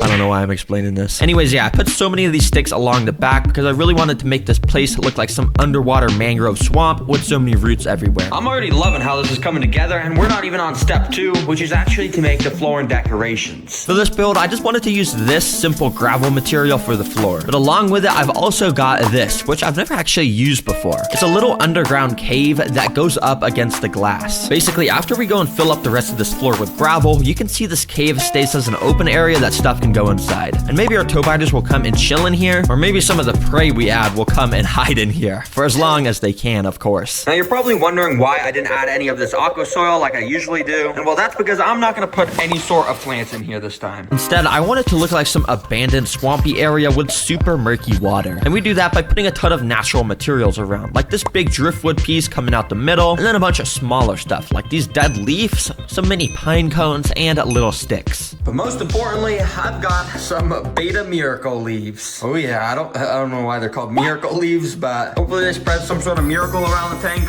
Something like that, surely. But actually, I kind of do know why these are called miracle leaves. Because if I go and fill up this floor area with just a bit of water, you can see over the span of about an hour, it starts to turn into this brown, murky color. That's because those leaves and all the other natural stuff I added inside is spreading around tannins in the water, which turns it this color. And it's actually super healthy for any fish or bugs that would live in here. Dang, the more you know. Anyways, I drained that while I continued on with the build by putting in a few lava rocks and covering them in a bit of the sphagnum moss, which I also put all over the background of the enclosure. Finally, the most important decoration is some little mini plastic boots. Yeah, because we all know at the bottom of every lake and stuff, they just got like boots and stuff. At least that's what all the fishing games I've played have told me. Yeah, I got some pretty cool decorations, as you can see. I'm just gonna put that there. Now for my favorite part of each of these weird pet videos, the DIY decorations. And for the first one, let's make some pictures. Yep, I literally went out and bought these mini dollhouse picture frames. I'm just gonna scatter all around the enclosure with funny pictures of toe biters. And to make some funny pictures, I gotta do some photoshopping. I'm a Photoshop master, so this should go pretty well. First of all, I used my expert skills to make a picture of a toe biter eating one of its favorite foods ever, a frog. Yes, they actually eat frogs in the wild. Then I made this picture of a toe biter flying in the air with beautiful angel wings. Because yeah, like I said, they can actually fly with their actual wings, but they don't look as majestical as these angel wings, of course. Finally, I found this picture of what it looks like when a tow biter lays eggs. Yeah, apparently they literally keep them on their back until they hatch. So I put a bunch of baby tow biters all around this mom tow biter. Then we just gotta go and print out these fantastical pictures. And yes, I finally got a printer at my house, so I don't gotta go to the store no more. And wait, no, what the heck is this, bruh? Oh my gosh. Oh my gosh, I forgot you gotta buy color for the ink. Okay, I guess I gotta go to the store anyways. Please do that, by the way. Yeah, so I drove to the printing store to get the photos instead. Anyways, when I got home, I cut out all the little images and put them inside their frames. As you can see, I obviously have the ones I photoshopped, but I also found this picture of all the tow biters' favorite foods, like insects and fish, so they can daydream about them all day. And I also found this picture on Google of some crazy person who willingly let this thing bite him. Why the heck would you do that, bro? I don't know, I just thought I had to put this in. Anyways, for the next DIY build, I'm gonna make some signs. Yep, I literally went out and bought all these random pieces of wood so I could burn some cool patterns on them with my super hot wood burning pen. With the first sign, I made it say, beware of the biter. And I even put a little bit of eye emojis at the bottom. You know, I just thought those looked cool. And then on the second sign, I made it said, rest in peace to all the insects and fish that enter this tank. Because as you know, tow biters do not take kindly to those kind of things. And I could just go and put these inside of the tank. I kind of want them to look like signs. So I got these sticks that I use for the background, which I'm gonna go and hot glue to the back of them. Once they dried, I stuck the two signs in the floor and got out the final sign that I was gonna make a pattern on. This time, I stuck these little wooden letters onto the sign to write tow biters. Then I completely burned all the letters black so they stood out. All right, let's just hang that right there. And oh, that's actually fire. Hold on, wait, that's actually on fire. Oh, no, I'm just kidding, guys. It's just some editing. Yeah, don't worry, but it is actually fire. That's pretty cool. And now the build only needs one more thing. Some plants to put in those pots that I had at the top of the enclosure. So I drove to Walmart to buy them. Oh yeah, I haven't been to Walmart in so long. I already know they're gonna have some fire plants. Bro, what is this? Wait, this is the entire plant section? Yeah, I don't know what my Walmart is doing, because why the heck is there only like 5 plants here? None of these plants are even the right type, and they would all die in the water. Come on, Walmart. Hashtag bring back the plants. Everyone comment that. We actually got to bring back these plants. Anyways, I went home and instead just got out these terrarium plants that I had sitting in my garage. Listen, guys, I tried to go to Walmart. I know you guys get mad at me whenever I don't, but hopefully this is good enough for you guys. And anyways, once the plants were inside, I filled it up with water, and as you can see, it turned super brown from all the tannins, of course, which is perfect. That's exactly how I wanted it. And yep, this is now 100% complete. We don't need a filter or anything because tow biters are extremely resilient to water. So the next thing is to literally just get these guys inside. Okay, I gotta be extremely cautious with this. I have no idea how I'm gonna do this. I'm just gonna, okay, 3, 2, 1, quickly pick it up. Oh, they both fell off. No. Okay, they're swimming around. I'm gonna put this back on top so they don't fly out. So I instead went with a different approach and moved the cork bark to the new tank and instead used this net to try and transport the tow biters without them flying away. Okay, move. Okay. Thankfully, it was a little bit more successful, so I did the same with the other tow biter, and you can see they both just swam straight down to grab onto something, and they stayed completely still. But they do this for a purpose. You see, tow biters have evolved to have the exact same pattern and shape as a dead leaf, and they stay completely still till some prey swims by them. Then they pounce on it. So you already know, let's test the 3 food sources with these guys. You see, insects are great and all, but in order for my tow biters to be healthy and thriving, they need to eat fish, because that's what they eat in the wild mostly. And thankfully online, there's tons of websites that sell feeder fish just for this purpose. So I bought 2 of them so we can get our pet tow biters their proper nutritions. The next day, they got delivered, so I got them ready to feed. All right, let's do this. And I even got my GoPro so I can get some nice underwater shots of these tow biters eating. Let's dump one of these fish inside. The fish that I had put inside immediately started swimming around. But little did he know that this was the home of my pet tow biters, which were secretly sitting right next to him, watching his every move. And only a couple minutes later, he got a little too curious and started swimming near the tow biter. The tow biter was preparing to strike, but he had to wait for the perfect opportunity in order to not scare the fish away. And when the moment was right, he pounced off the rocks and missed and scared it away. Bruh, come on, I thought you were a master hunter. So instead, 5 minutes later, I decided to just help him out by feeding him with some tweezers. There you go, boy. Hope you enjoy. And yeah, this seemed like it was probably his favorite food, and he would not let go. Mealworms are one of the most common foods for for the kind of pets I keep, so I had a feeling these guys would definitely enjoy them. First of all, I dumped one in the water with some tweezers and waved around in front of this guy. And instantly, he dashed off of his rock towards it, and it actually scared me a bit, but he didn't even actually end up attacking the mealworm. So when he found a new spot to go and rest, I did the same exact thing. And this time, he struck at it, and he scared me so much, I actually dropped the tweezers with the worm. I don't know why this scared me. I'm literally using tweezers, but yeah. Anyways, on the third attempt, this is what happens. He went and grabbed the mealworm with his claws, and he actually got a good grip with it. Then he brought out his sharp mouthpiece and started finding a good spot to poke into the worm with. Eventually, he made the bite, and as I said earlier, they inject a special digestive enzyme into their prey that turns the inside of them into a liquid that they then proceed to slurp up like a smoothie. And yeah, this must have been a tasty, tasty smoothie. I think there's roaches in here. Oh yeah, right there. You see them. I wanted to make this one quick, so instantly I put one of these roaches in front of the second toe biter, and almost immediately he pounced onto my tweezers totally, and he just like would not let go. I think he didn't even see the roach, so I just knocked him off the tweezers and tried again. This time he actually grabbed the roach, but he also grabbed onto my tweezers again and straight up just would not let go. So I kind of just set the tweezers down while he ate the roach, and you can see this guy was also absolutely slurping this up and probably enjoying it a lot. Our old fish tank has a live fish and frogs. And just look at this monstrosity. Yeah, this is not even a fish tank. The water is straight up black, and somehow it says there's fish and frogs alive in that. How is that even possible? I need to save those guys. So in this video, I'm gonna buy that tank, completely revamp it into the best fish tank ever, and save the fish and frogs that are somehow still alive inside of it. So first, I had to, of course, drive out to the cellar and fork up the $20 needed to buy it. You see, normally a fish tank for $20 would be a good deal, but this thing has a whole list of problems. But anyways, it's mine now, so we're just gonna go take it home and, you know, run some diagnostics.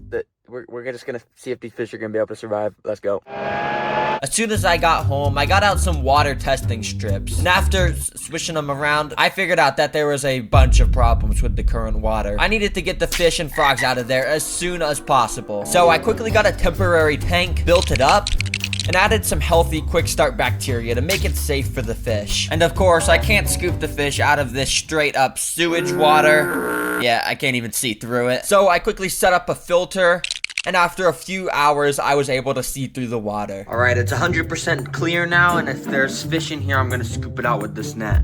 Oh, did you just see that right there? It's a good thing these are still alive. Let me get you out. Thankfully, the frogs were still okay, so I scooped them out. And eventually, I even found the fish all still in good health. I identified the frog species as African dwarf frogs, which are able to survive fully underwater. And the fish was the species of black coolie loach, which is this weird snake-looking thing. But of course now, it's time to focus on transforming this. I honestly can't get over how bad this is, like genuinely, who built this? And to start the process, this thing needed to be cleaned. So I drained out the sewage water and got rid of it. And of course, I took everything else out because, yeah, we don't really want any of this nasty stuff. If I'm being honest, this is already 100 times better than that garbage we started with. But we're about to make this 1,000 times better. So let's give those creatures a new home. Anyway, step one was to buy a lot of money's worth of new supplies. Oh my god, $400. This is gonna be an insane build. And get them delivered to my house. But for step two, we gotta actually get to building, and there we go. And to start the build, I'm gonna recreate that plastic arch thing that was originally in the tank, and I'm gonna base the entire theme of the new tank around that. Just obviously, I'm gonna be using real rocks, not plastic trash pet store rocks that are dirty. Yeah, this is so bad. Get this out of here. Anyways, the build was pretty simple. You just place rocks in and then glue them together, and then repeat that like a billion times. And after literally 4 hours, the cave arch structure was done. And I know, it might look like trash right now with all that exposed foam and stuff, but trust me, it's gonna look good soon. And speaking of looking good, let's get to the next part where we add in the floor and decorations. First, I'll do the floor, which I'm mostly gonna be making out of this aqua soil stuff.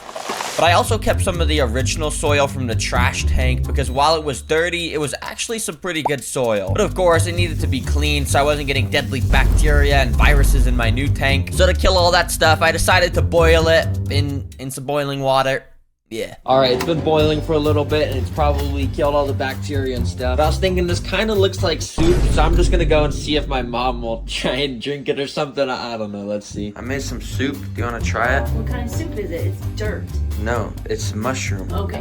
Is it really mushrooms? Yeah. No, like actually it is. You can just... No, it's not. No, it's not. It's raw. No. Yeah, it is. Is mushroom. Okay, I guess it doesn't really look like soup. She didn't fall for it. Anyways, I added it in and then poured a layer of gravel on top. The floor was now finished, and next up was the decoration, which basically meant I was just gonna add some plants and stuff. Yeah. For the plants, I got a delivery that cost $100 from some aquarium website, and I got straight to planting them. First, I covered the whole top of the cave in this moss stuff to make it look like grass was growing on top. Then for the rest of the plants, I just, you know, put them around the aquarium, as you do. Finally, I scattered some rocks and wood around. I just, forgot to record that part, so, just imagine this is footage of me doing that.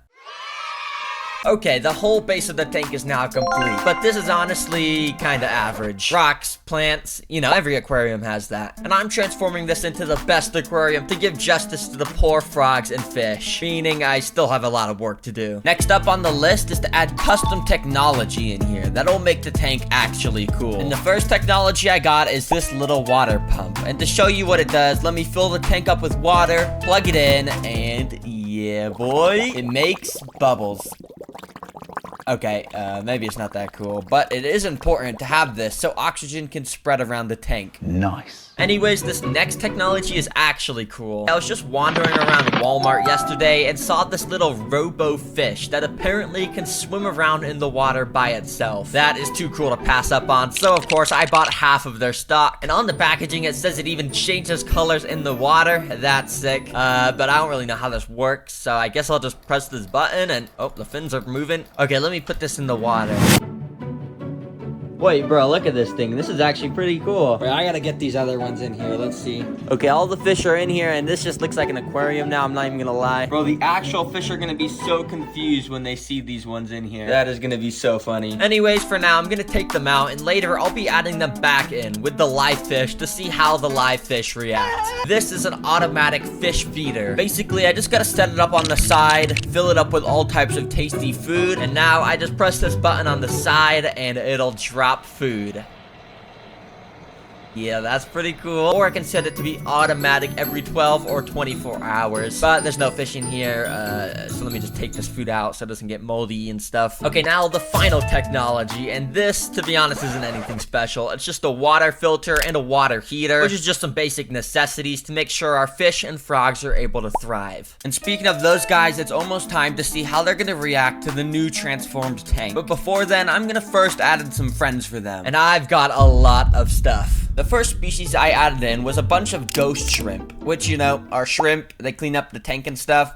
Thanks, guys. But actually, this is a pretty cool species because as you can see, they're kind of see-through. And because of that, you can literally see stuff inside of their body. Like this guy just ate some moss. And because of that, you can see some green inside of his body. Wow. The next species I added in was 2 new African dwarf frogs and 5 more coolie loaches. And yes, these are the same species of fish and frogs that were in the original tank. And that's because those species that we already have are all social animals, and it wasn't ideal to only have the 2 frogs and 1 fish that we started with. The final species I added in was some neon tetras, just because, well, they look cool and they swim around schools and they look cool. Yeah. Well, all the friends are added now, so of course it's time to add the original frogs and fish inside. Be free.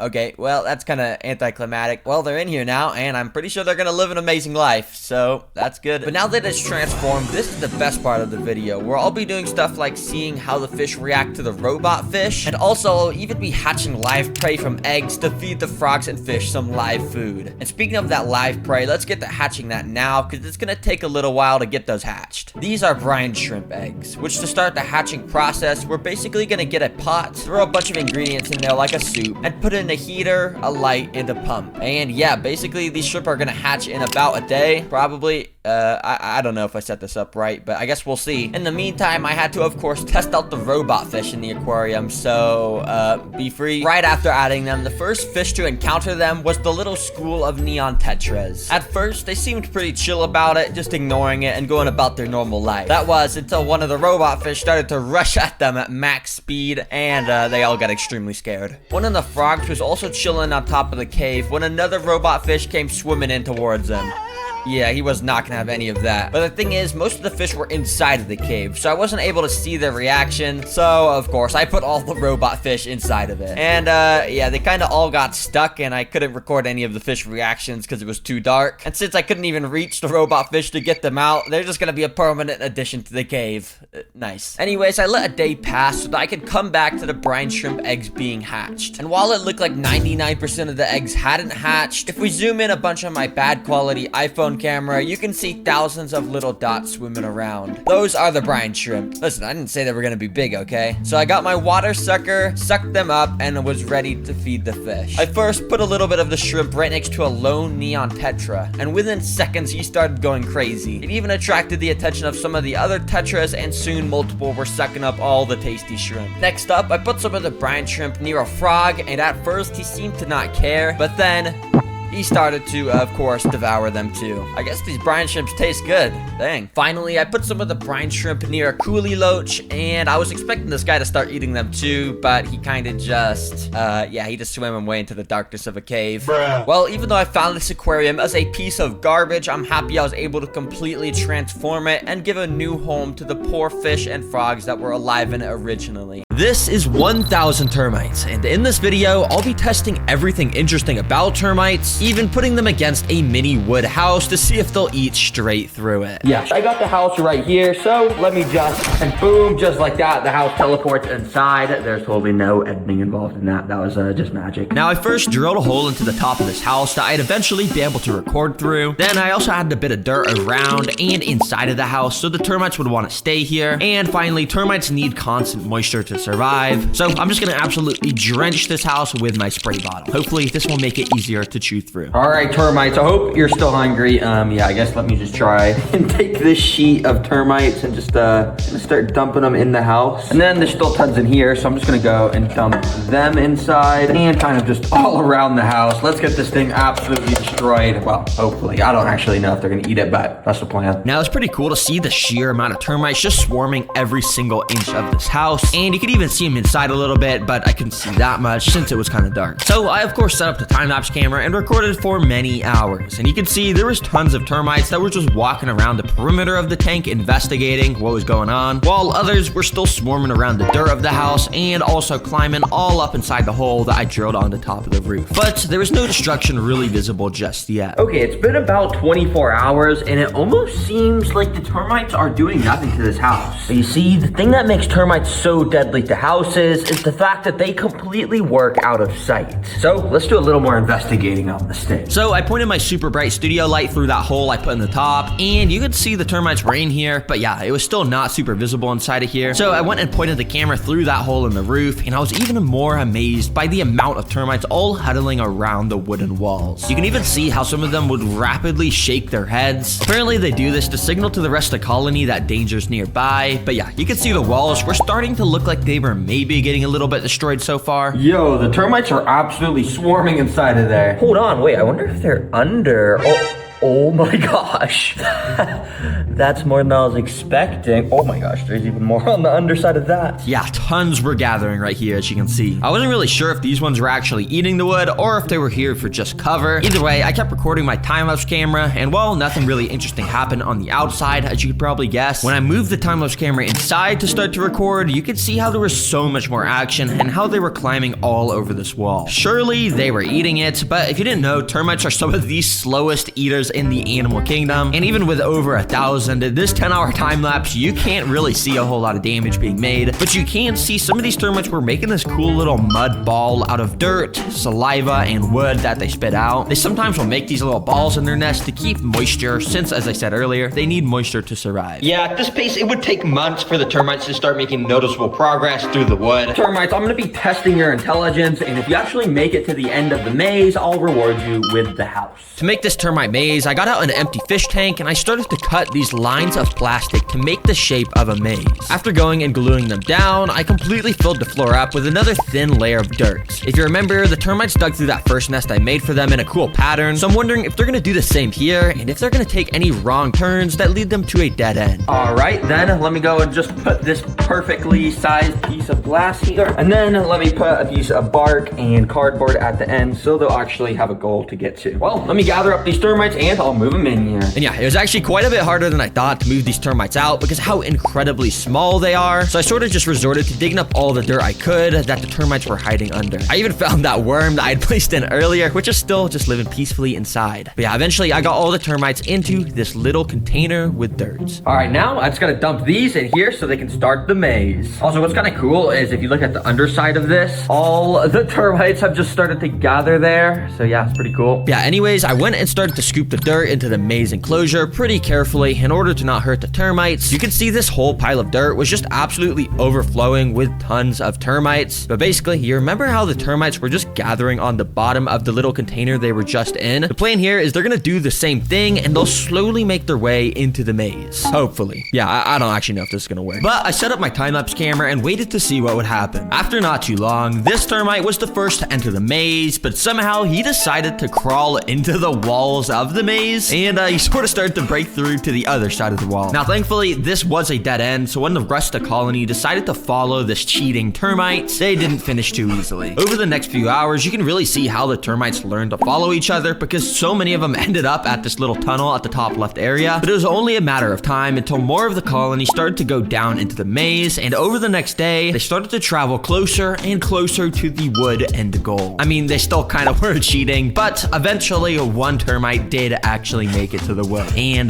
yeah, I guess just like that, they had completed the maze. Good job, termites. Well, by a predator, I mean I've got this tiny little earthworm that, to be honest, who knows? When it digs under with the termites, what's gonna happen? I mean, they could swarm it, they could just completely evacuate the place. I don't know. So the only way to find out was to put this little worm inside. Now, almost instantly, it squeezed under the glass floor and started to dig in the dirt as it got closer to the termites. Now, I'm pretty sure termites only eat stuff like wood, so honestly, I didn't even think much would happen, but as the worm got nearer, some of the termites started to approach the worm with the little tunnels they had dug out and didn't initially attack it. In fact, they sort of just ignored that it was even there, just walking from one side of it to the other, acting like it was just some sort of bridge. But then, all of a sudden, I noticed tons more of the termites starting to gather around the backside of the worm, almost like they were gonna start attacking it. Even some of these bigger termites marched in called soldiers that specifically have these massive mandibles meant to defend the termite nest. But as I kept watching, surprisingly the swarm didn't attack and, well, they kind of just let the worm dig around their nest. Dang, this is so interesting. How the termites are just fine living with a literal worm in their nest. Yeah, they're just not attacking it at all. Even more interestingly, as I left my time-lapse camera recording, the worm really just learned to coexist with the 1,000 termites. Yeah, I mean, this honestly makes sense. This species of termites literally only eats wood, so there's no reason for them to waste their energy attacking a harmless worm. Dang, that's cool. Well, I'm guessing you guys are hungry. I don't only have this nice natural piece of bark from a tree, I also have this piece of cardboard. So that way I can test both of these materials to see which is the best food source to feed these guys in the future. And after sliding both of the food sources under the sheet of acrylic, the termites had access to them. And honestly, it didn't take long till some of the termites started to investigate it. Since putting the termites in this nest, they've had like a day with no wood, so I knew for sure they would be hungry. Now, interestingly, there was almost like no termites going up to the actual piece of wood, but there was quite a few checking out the piece of cardboard, even walking inside the tiny holes on the side of it. You see, termites like this species actually have more than 100,000 microscopic little alive creatures inside their bodies. They're called flagellates, and basically they live inside termite bodies, and as the termite chews wood, these flagellates help to digest the wood and break it up into actual nutrients somehow. But yeah, it's just insane knowing each termite body is basically just a massive house to so many of these unseeable creatures. Now, even though some of the termites were walking inside the cardboard, it didn't actually seem like they were eating either of these food sources yet. Well, that was until this, because I kept my time-lapse camera recording, totally just expecting the termites not to move towards the wood. You can see most of the termites were actually staying near the bottom, away from the wood. But as I kept recording for another half an hour, eventually a couple termites started to walk on top of the piece of bark. And they looked pretty excited, because soon after, a few more termites started to walk onto it. I guess they didn't realize this was food earlier, but since they had now found out, these initial termites that had walked on here started to release a type of special pheromone in the air that signals there was food here. And because the whole colony could sense the pheromones, it literally only took about 5 more minutes until this piece of wood started to get absolutely swarmed. Yeah, it happened so fast, and soon enough, the entire piece of bark was covered from top to bottom in termites. But interestingly, it seemed like this piece of cardboard wasn't getting nearly as much attention from the termites anymore. Yo, check out this wood. It's getting absolutely swarmed right now. And it may look like the cardboard's not getting eaten, but if you actually look very closely in there, oh yeah, this thing's getting eaten up too. Yup, that's right, because when I pointed my camera directly to the side of this cardboard, you could tell it was overflowing with termites. It looked like they were just crawling all up inside of it, and when I got some tweezers to peel back the piece of cardboard, well, you could see just how many there actually was inside, which kind of all immediately evacuated once they realized I was peeling this apart, so sorry guys. Oh my gosh, it's only been an hour and these termites are decimating the wood. Imagine what they're gonna do to the mini wood house when I leave it in there for a week. And after shaking off all the termites I could, you could see this piece of wood looked quite a bit different, and it looked like it may have even been hollowed out. Because termites seriously built some of the craziest homes in the animal kingdom. And they built them quickly. Let me show you by dumping these guys in. Now, instantly after dumping in the termites, you can see just how many there actually was here, just absolutely swarming in this single area. But you could quickly see how multiple started to gather up in this back area near the exposed dirt. You see, I've set up this container to have a thin layer of soil pressed up against this glass floor. And this gap here lets termites squeeze underneath to start digging, meaning we're gonna get to see them dig their intricate tunnels from above. It's a slow process that only works because of the sheer amount of termites, because while a single termite is super small, there are over 1,000 termites right here, meaning work gets done pretty quickly. And over the next 3 hours, the bulk of the termites migrated across the entire floor in this super cool pattern. Dang, that is insane to watch on a time lapse. Oh my gosh, these termites completely dug this entire area out so much faster than how long it usually takes for my ants to do it. Bed bugs are tiny parasites that hide in your bed and suck your blood while you sleep. On a website that will literally sell you 10 bed bugs. Now, I don't think these are meant to be kept as pets, but hey, $20, what could go wrong? Let's just buy these. So in this video, I'm gonna build a home for them, document exactly what it's like to have bed bugs as pets, and literally feed them my own blood at the end of the video. Yes, I'm not kidding. I don't know why I'm gonna do this to myself. Anyways, until the bed bugs got delivered, I got out an enclosure to build their home. Now, I'm pretty sure there's no documented case of anyone keeping bed bugs as a pet, so I figured out what they need myself. Yeah, all these supplies for the bed bugs. Anyways, first up, I started to pour some coconut fiber dirt into the enclosure for step number 1, the floor. You see, for most of the floor, we want to use this dirt material, but that's not it. We actually want to pour a layer of sand on top of it, just like this. You see, I'm doing this because bed bugs would be almost impossible to spot if they were just on dirt, but on the sand, I should be able to see them perfectly. And I really got to make sure I keep track of every bed bug, because if they escape, let's just say I'm not going to be sleeping too well.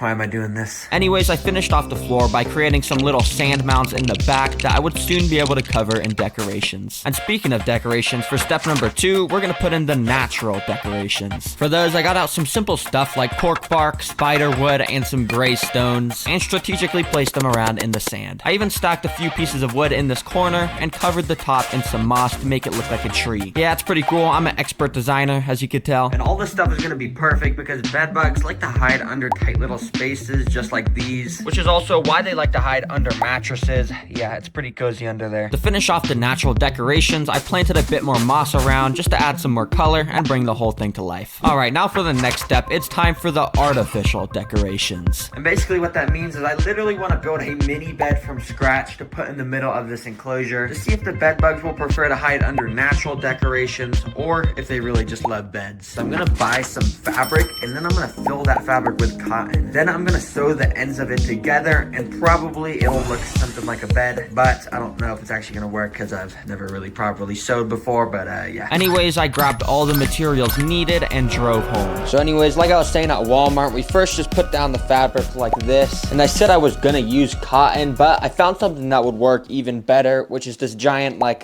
foam board. And so with that foam, I cut out a bed shape, then cut the fabric and got to sewing. Honestly, I had no idea what I was doing. I was kind of just threading the string through randomly, and it ended up looking pretty trash. And eventually the string came apart, so I decided I would just do it the old-fashioned way with some tape, and in no time it was done. Now, of course, I'm gonna put this in the middle of the enclosure, but that's not all I'm gonna do. You see, the reason bedbugs love mattresses so much is because they smell like humans. So basically what I need to do is make this mini mattress smell like me. And I have the perfect idea for how to do that. So I got out my bike helmet, lined a little towel rag along the front of it, put it on, and started to go for a bike ride. So basically, I'm just gonna ride around for like 20 or 30 minutes, and that towel I put in my helmet should absorb all the sweat, and then I can just basically squeeze it on that little mini mattress. Yeah, I'm a genius, I know. So I went on my little ride up and down some hills, you know, and when I got home, I took the rag off my helmet to see if it would work. Okay, I think there's like a solid amount of sweat on this, so I guess let me just go and try and squeeze it on top of this. Come on, just get a little bit of sweat out. Oh, shoot. Okay, wait, that's actually a pretty good amount of sweat. Dang, wait. Okay, this is kind of nasty, I'm not gonna lie. And there we go, it just kind of looks like someone peed in the bed now, but hey, this should smell like me now. Well, now that the mattress is done, it's time to move on to the final step, which is a DIY technology. Now you see, bedbugs are attracted to an air molecule called CO2 because it's the same molecule that humans breathe out. And since bedbugs love that smell so much, I'm gonna build my own custom CO2 emitter right there, and then I'll test to see if the bedbugs like go flock towards the smell. I don't know, it'll be cool though. Now to make a CO2 emitter, you first got to get out a nice large soda bottle and pour all the soda out. Well, technically you don't have to pour it out, it's just not healthy to drink that much soda, so yeah, that's why I'm pouring it out. Anyways, then you get the empty soda bottle and fill it up with some special ingredients. First, we fill it up almost entirely with water, and then add like 2 cups of sugar. And then the final step is to add some yeast in here, which is the same thing you use to bake bread. Basically, all those ingredients I just added are gonna react and do some science, and basically, out the end of this tube that I attached, a bunch of CO2 is just gonna come out, and yeah, I'm just gonna see if the bedbugs go and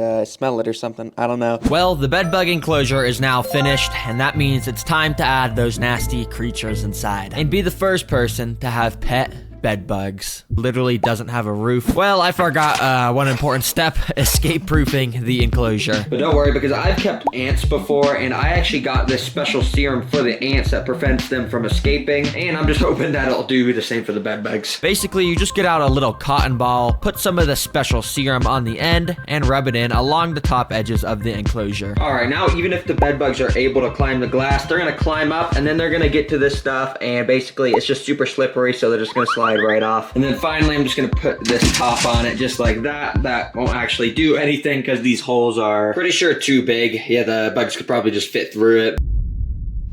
Alright, well, here they are, the bed bugs. They literally just got delivered, so thankfully they weren't sitting in the snow too long. But as you guys know, I'm not exactly too thrilled to be keeping these as a pet, because like I said, I'm literally going to let them be sucking the blood out of my arm.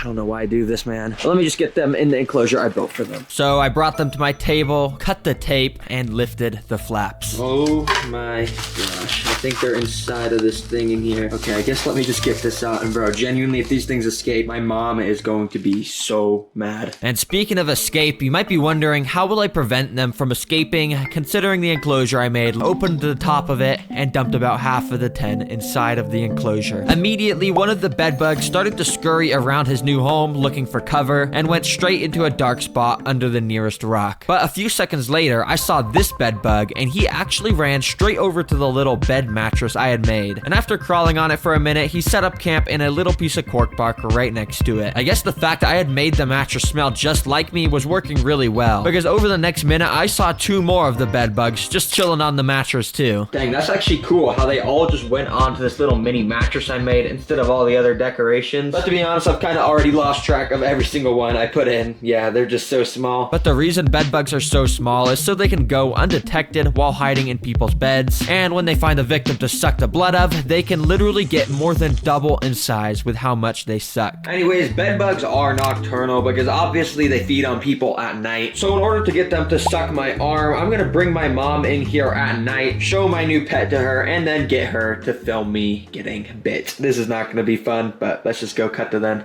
You have to guess what pet is in there based on the stuff. I'm gonna guess. I'm thinking a spider. A spider? A spider. Well, it's a bug, and I'm just gonna tell you what it is.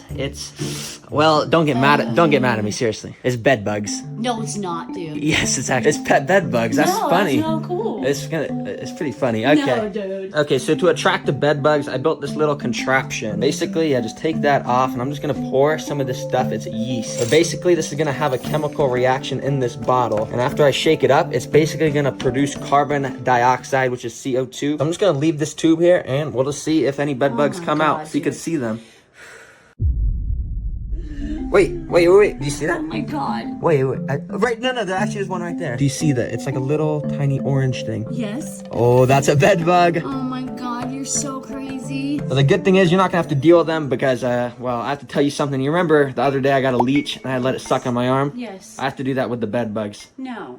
Yes. No. Okay, They well. don't feed off of your arm. Yeah, they suck your blood. Oh my god, they do not. So basically I've collected about, I think, 4 of the bed bugs in this jar. Well, I just gotta roll up my sleeve, I guess, and we're gonna feed them. Oh my gosh. All right, so, well, I guess let me just start. We're just gonna tip the jar like that and slowly let them crawl out. Okay, there's one on my arm right there. Oh Let's my just god, test it dude. with one. Yeah, we're just doing one. Just with No, 2. just do 2. Don't do any more than that. That's okay. We need to get all 4 No, of we them. do not.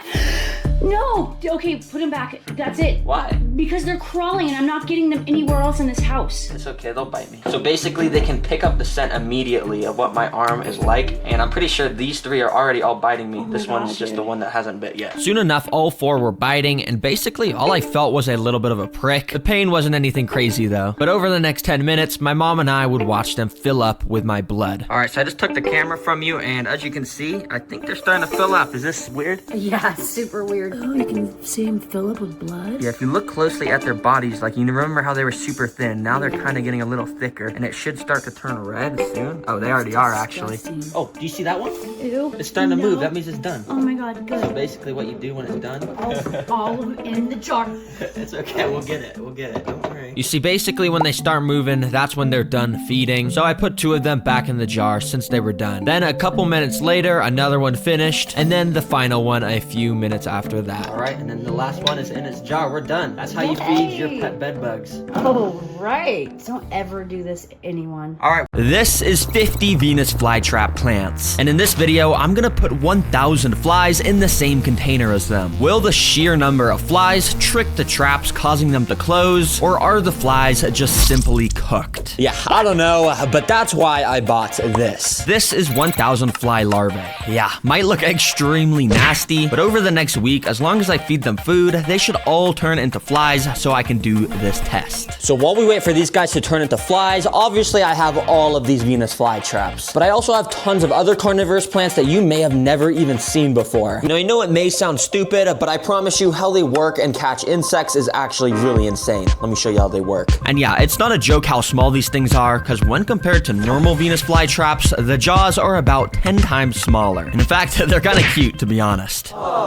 But since these are minuscule, the normal prey I feed in my videos is not gonna cut it. Yeah, sorry cricket, you get to live another day. That's why instead, I got literally the smallest thing available. These are flightless fruit flies, which if you've seen my channel before, cause seriously bro, how are you a fly that doesn't have the ability to fly? That doesn't make any sense. But anyways, I put the smallest Venus flytraps in the testing enclosure, then I put one of these flies inside to see if he'd get caught. Start the timer. Now this fly didn't waste any time, cause it immediately walked straight up to one of the Venus flytrap pots, and then started to walk all over the tops of the jaws, absolutely risking his life. You may already know this, but normal Venus flytraps work by having these super tiny trigger hairs inside of them that when a bug or something touches them, it snaps shut. But these traps are obviously the smallest in the world. Because of that, they have extremely small trigger hairs. And I'm talking so small that if I zoom in like 100x on this footage, they're so thin, my camera can't even pick them up. And I guess the trigger hairs were quite literally so thin that every time this flightless fruit fly walked inside the jaw of a trap, the jaw didn't close at all, and the fly was able to just walk out. I mean, it kind of makes sense. These flightless fruit flies weigh about 0.0003 grams. So yeah, I guess the traps quite literally can't even be triggered by how light their weight is. Yeah, clearly the fruit flies aren't gonna work. So instead, I got the world's smallest cricket instead to test. Let's see if this works any better. And oh boy, let me just tell you, things were a lot more interesting this time around, because once again, the cricket walked straight up to one of the trap pots and started climbing all over the tops once again. But this time, quite literally within 30 seconds, the cricket happened to put his face up to the lip of one of the Venus flytraps. You may also already know this, but these plants produce a special kind of nectar around the lips of their jaws to lure insects in like this cricket. And you can see it was working pretty well, because this cricket was just absolutely slurping this nectar up. But he was getting a bit too distracted, because he then stepped into the trap, probably stepping on the micro trigger hairs, which then caused the jaws of it to close. But the cricket was too fast, and he was barely able to make it out with his life. Dang, that was a close call, but you can see how quickly that can all happen. And yeah, don't worry guys, because there's only a few minutes later when the cricket did the same exact thing. He walked up to another jaw, walked straight into it, and yeah, this time the trap closed on him while he was starting to walk out, leaving half of his body now sticking out of the trap. Even though these are the smallest Venus flytraps in the world, they trap insects nearly just as well as the fully grown ones. This plant can also eat insects. And actually how it does it is probably the most brutal out of all of them. Let me show you. Yep, like I said, these are called pitcher plants. And similar to the last plant, they have pretty long stems that go up. But the difference is, this time at the top, there's this little trapdoor leaf thing that if you look is actually covering a hole that leads directly down to a pit of acid at the bottom of the stem. Yep, these traps have this little hole here that's lined with a super slippery nectar on the inside. So whenever an insect walks inside,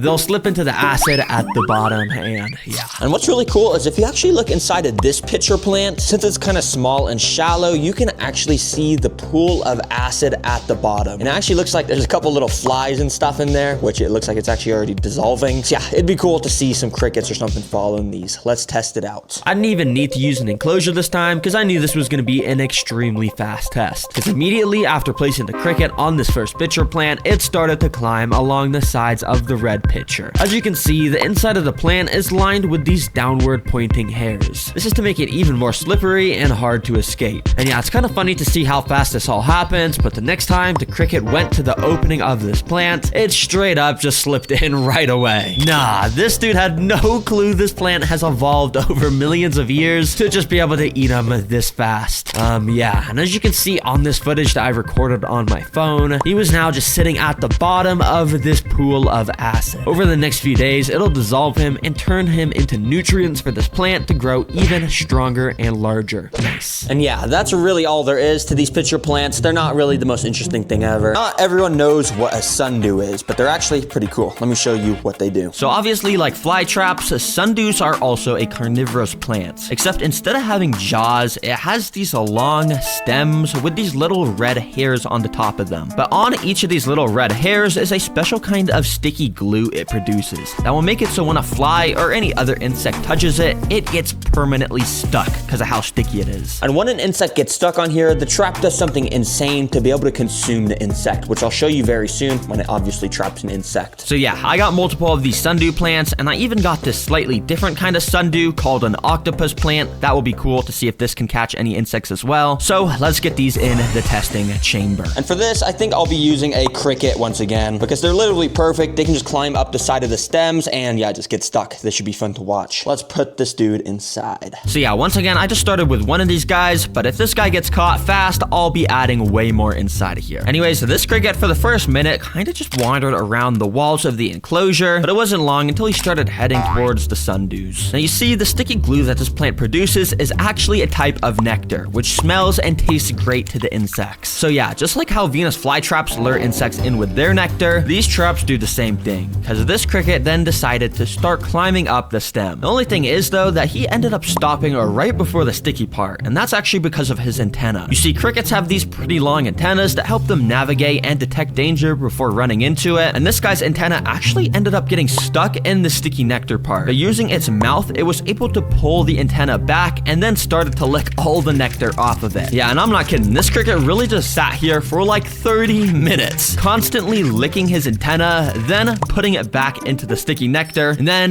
licking it back up. He was kind of outsmarting this carnivorous plant and just getting its nectar for free. So I'm not gonna lie, I just tried to push him towards it with my tweezers since he clearly wasn't gonna do it on his own, and yeah, he just kind of ended up falling off. Yo, what the heck? I was just trying to record that cricket and I just realized there's a jumping spider in here. Do you see that? It's on the little octopus plant.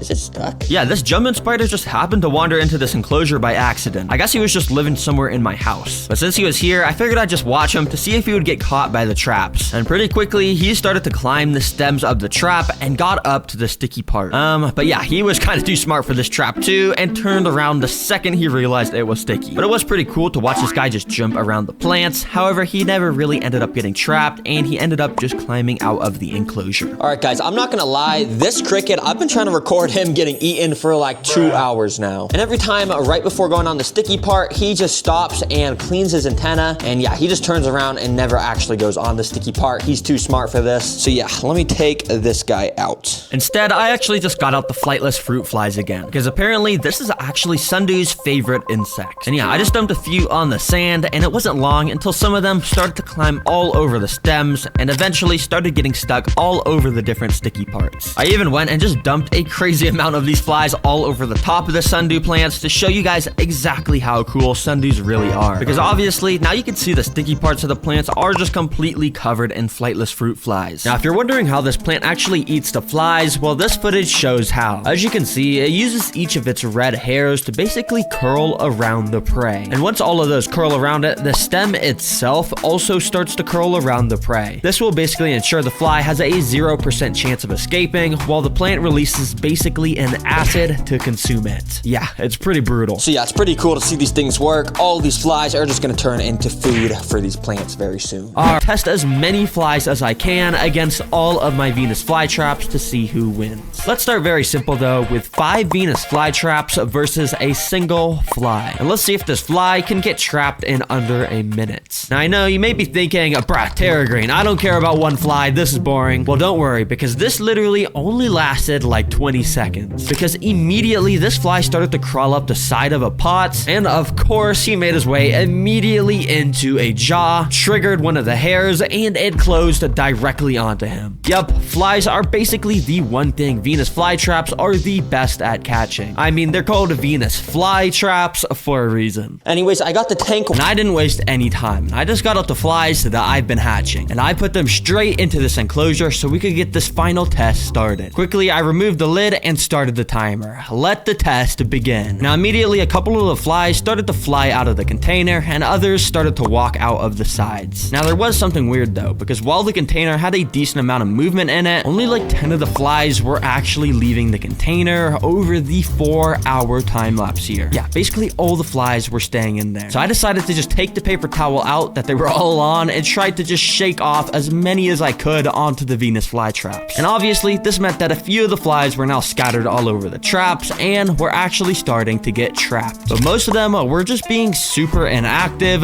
barely moving, and not flying. I guess because they were just newly hatched flies and it takes a while for them to become normal. Yeah, I'm not gonna lie, guys, this is kind of a fail. Basically, none of the flies are flying around, and I don't think I'm gonna be able to finish this. But don't worry, because my YouTube friend Flytrap Films recorded a test with an insane amount of flies super similar to this, and he wanted me to show you it. In it, you can see he has a Venus flytrap plant out, and also a bunch of rotten meat in order to attract the flies. Yeah, and it worked really well, because instantly tons of flies started to gather around this plant, and you guessed it, started to get trapped. I mean, when you have this many flies, it's a given that tons are just gonna get trapped right away. And what's so crazy is that sometimes so many would gather on some of the jaws before they close, causing up to 6 flies to get trapped in the same jaw at the same time. What? Flytrap Films himself said that this is the most flies he's ever seen get caught at once. Also, some bonus footage for you guys. Hey, you remember those pitcher plants from earlier? Flytrap Films also did the same test with a massive pitcher plant to show you guys how effective these things are at catching flying insects. And this plant literally just looks like a vacuum cleaner sucking up all the flies. Which in a way, it kinda is, because every time a flying insect flaps its wings above the opening in this plant, it creates a weird kind of vacuum effect with the wind, causing the bug to actually get pulled down into it. And yup, after not too much time, this thing just caught so many flies. And it was literally just starting to overflow. That is probably the craziest performance from a carnivorous plant that I have ever seen. Many animals in nature have stingers to defend themselves. And some of those animals, like the cow killer, have venom so strong that their stings cause some of the most immense pain ever. Oh my gosh, guys, this is super bad. So I went out and got 5 levels of insect stings that get progressively more painful. And I got my friend named Sai to take on this the sting challenge. I'm here to get stung by a couple insects, yeah? Sai pulled it out so we could get our first look at it. Sai, what do you think of this thing? It's so small for being something so painful. Yeah, and they say this thing's sting is so strong that it's able to kill cows.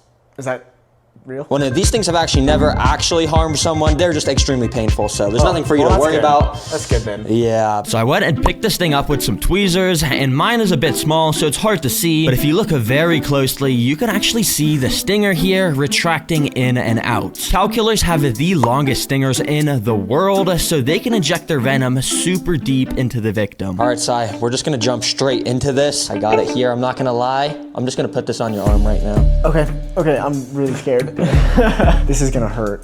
This is gonna really hurt. All right, $10,000. That's a lot of TerraGreen plushies. Oh, ow! Oh, did it sting you? Oh, yep, that's like deep. Oh, it stung you. Yup, it literally happened so fast, I didn't even realize he got stung. But based off of his reaction, he definitely did. Yeah, he was feeling it. It burns. It feels like it's down there in the middle of my arm. That thing just injected its stinger down deep into your arm and put that venom up in there. Does my skin it looks red? Yeah, that thing, it's just gonna get a big red spot there over time. Oh my gosh. Yep, this pain can sometimes last for up to days, but to make sure Sai didn't have to endure that, I put some of this special stuff on his arm that should help get rid of the sting as much as possible. Sai, America's largest scorpion species. Okay, that's probably gonna be a lot worse than the crab. Yeah, it definitely is. Yeah, you know what, for $2,500, I think we can tank it. Let's do it. But you could tell Sai was starting to get a lot more skeptical. And this time, he wanted to spend a bit of time to research online to figure out if it was actually safe to get stung by a desert hairy scorpion. Now, these guys got pretty painful venom, but of course, everything I've chosen in this video is completely safe for Sai to get stung by. It's just a bit painful, of course. So, Sai, what do you think? Is this something you're down to get stung by after researching on Google? Yeah, I mean, based off what Google said, seems pretty safe, but it's definitely gonna hurt. Yeah, it's definitely gonna hurt, but for $2,500, I mean, what do you expect? Let's do this. Yeah, can you get your finger out? Yep, and can you get it inside? So yeah, at first Sai wasn't really sure of how to get stung, so he kind of just started to tap the scorpion's claws and stuff to see if he could get it mad. But you see, scorpions are actually nocturnal, so I knew it was pretty unlikely that this dude was just gonna randomly sting Sai since we were recording during the day. And after like a minute or two of Sai very fearfully putting his finger around and even on the scorpion, my theory was proved right because the scorpion was actually being very chill and not even stinging him once. You see, when people like Coyote Peterson did their scorpion sting tests, they actually grabbed the stinger of the scorpion with tweezers. So I figured I should do the same thing here to ensure this test went very smoothly. All right, Sai, 3, 2, 1. Ow! Oh, did it sting you? Yep. Oh shoot, what does it feel like? Oh, it's not that bad, but it's sharp. It's sharp. Nah, you just got stung by a scorpion and you're saying it's not that bad. I felt it go into my skin. Shoot, that must have been painful. Yep, apparently the pain immediately wasn't so bad. But he did tell me as the minutes went on, he could feel the venom sort of spreading around the area where he got stung. But in this round. And here it is, a rainbow land crab. All right, so we got the crab out the container, as you can see, and what are you thinking of it? First impressions. It's very colorful, and the claw on the left there is kind of big, but Yep, crabs actually have one big claw to use for extra crushing power, so hopefully Sai gets pinched by that. But actually, something I noticed about this crab was that it was actually injured. You see, normally crabs are supposed to have 4 legs on both sides of their bodies, but this dude only has 2 legs on this side of his body. I'm not sure how he lost 2 of his legs, but because of this, I wanted to make sure I built this guy a nice little enclosure. That way he'd have a place to rest after the pinch test. But yeah, don't worry, this didn't take long because we just immediately started to spam place a bunch of rocks all along the side of the enclosure. Now this may look kind of like trash, but I'm actually trying to recreate a rocky coastal environment that these crabs are used to in the wild. All right, could you help me outside? Could you pour the water in? yeah, I got you. Let's get this crab a nice home. Oh yeah, yep, get that water in. Yep, you're pretty good at He's this. swimming forever. After we got the water in, I started to scatter around some of these random decorations, and obviously I planted some plants in the water. I put some final technology in, like a filter and a water heater, so we could have this build finished. Anyways, yeah, we quickly introduced this crab into the enclosure, and it seemed like he liked it. And he immediately found some nice little places to hide at. But obviously, Sai has a $1,000 to win. Let's do this test. All right, Sai, for $1,000, you can go ahead and take the crab out of the container and yeah, you just get pinched. Do it however you want, just take it out. Let's see how it goes. All right, you're just gonna let it crawl out. Let's see this. So yeah, immediately the crab ran straight up to Sai's finger, and it looked like he meant business. But Sai actually thought the best way to do this test would be to pick up the crab. So yeah, that's what he did. All right, so you got a hold of it. That's a pretty smart move, but all right, his pinchers are ready. All right, let's do it. Go ahead. So Sai started to put his finger up to the claw of the crab, and the crab started to give the most vicious, brutal pinch of all time, as you can see. I'm just kidding. It was barely pinching. What are you feeling? Not much. I mean, he's kind of just sleeping, it seems like. Bro, what is this crab doing? You're holding him in his hand, like, and he's just grabbing on. We're best friends. We're holding hands. I mean, this guy's my friend. Can I keep him? Yeah, actually, it was kind of funny how friendly this crab was. I mean, it genuinely just looks like the crab is hugging Sai's arm here. It's actually kind of cute. All right, Sai, would you say that was easy or hard? I think that was the easiest thing I've ever done. Well, I didn't tell you about the second part of the challenge where you got to let that crab actually pinch your cheek on your face. Oh. Yeah. Well, that shouldn't be too hard. Yeah, he really thought the crab was so weak that he was genuinely smiling and happy to do this. It's licking me. It's licking you. I feel like it is. Kind of wet.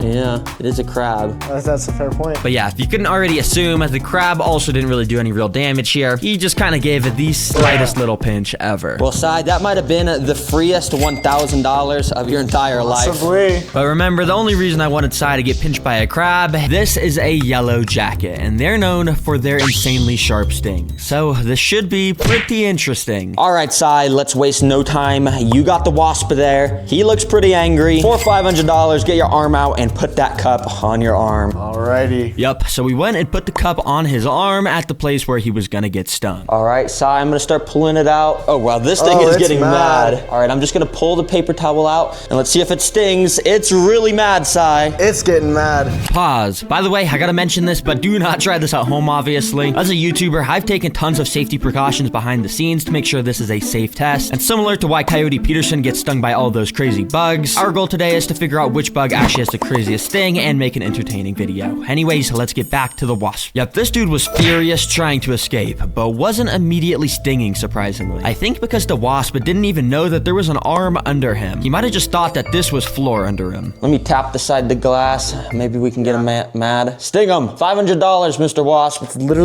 on my skin, bro. Just stick it in already. And thankfully, Sai's wish came true immediately after he said that, because this happened.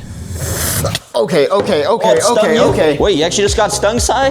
Yep. It definitely hurts more than I remember. How much is it hurting, like out of 10, you would say? A 6 or 7 out of 10. Let's go. Come on, follow me. So I took him down a trail by my house till we found a harvester ant nest. Despite these guys being pretty small, they actually have pretty painful stings. But yeah, it's pretty much nothing compared to the stings later in this video. For $100, put your hand on the ant nest in 3, 2, 1. Now, Sai has to keep his hand here for 45 seconds to win. But unfortunately, it wasn't looking good for him because immediately workers started to swarm onto his hand. It's super tickly. I haven't gotten bitten yet. No stings or anything? Not yet. You're straight up on their nest and they're not even defending it. These ants suck. But oh boy, did things quickly start escalating, because out of nowhere, like 15 more ants started swarming onto his hand to investigate what it was. Still not stinging it though. You feel anything? It's just super tickly. I don't know if I haven't felt anything sharp just yet. And I was thinking he wasn't gonna get stung at all as the timer started to run out. 3, 2, 1, and... Oh my God, ow.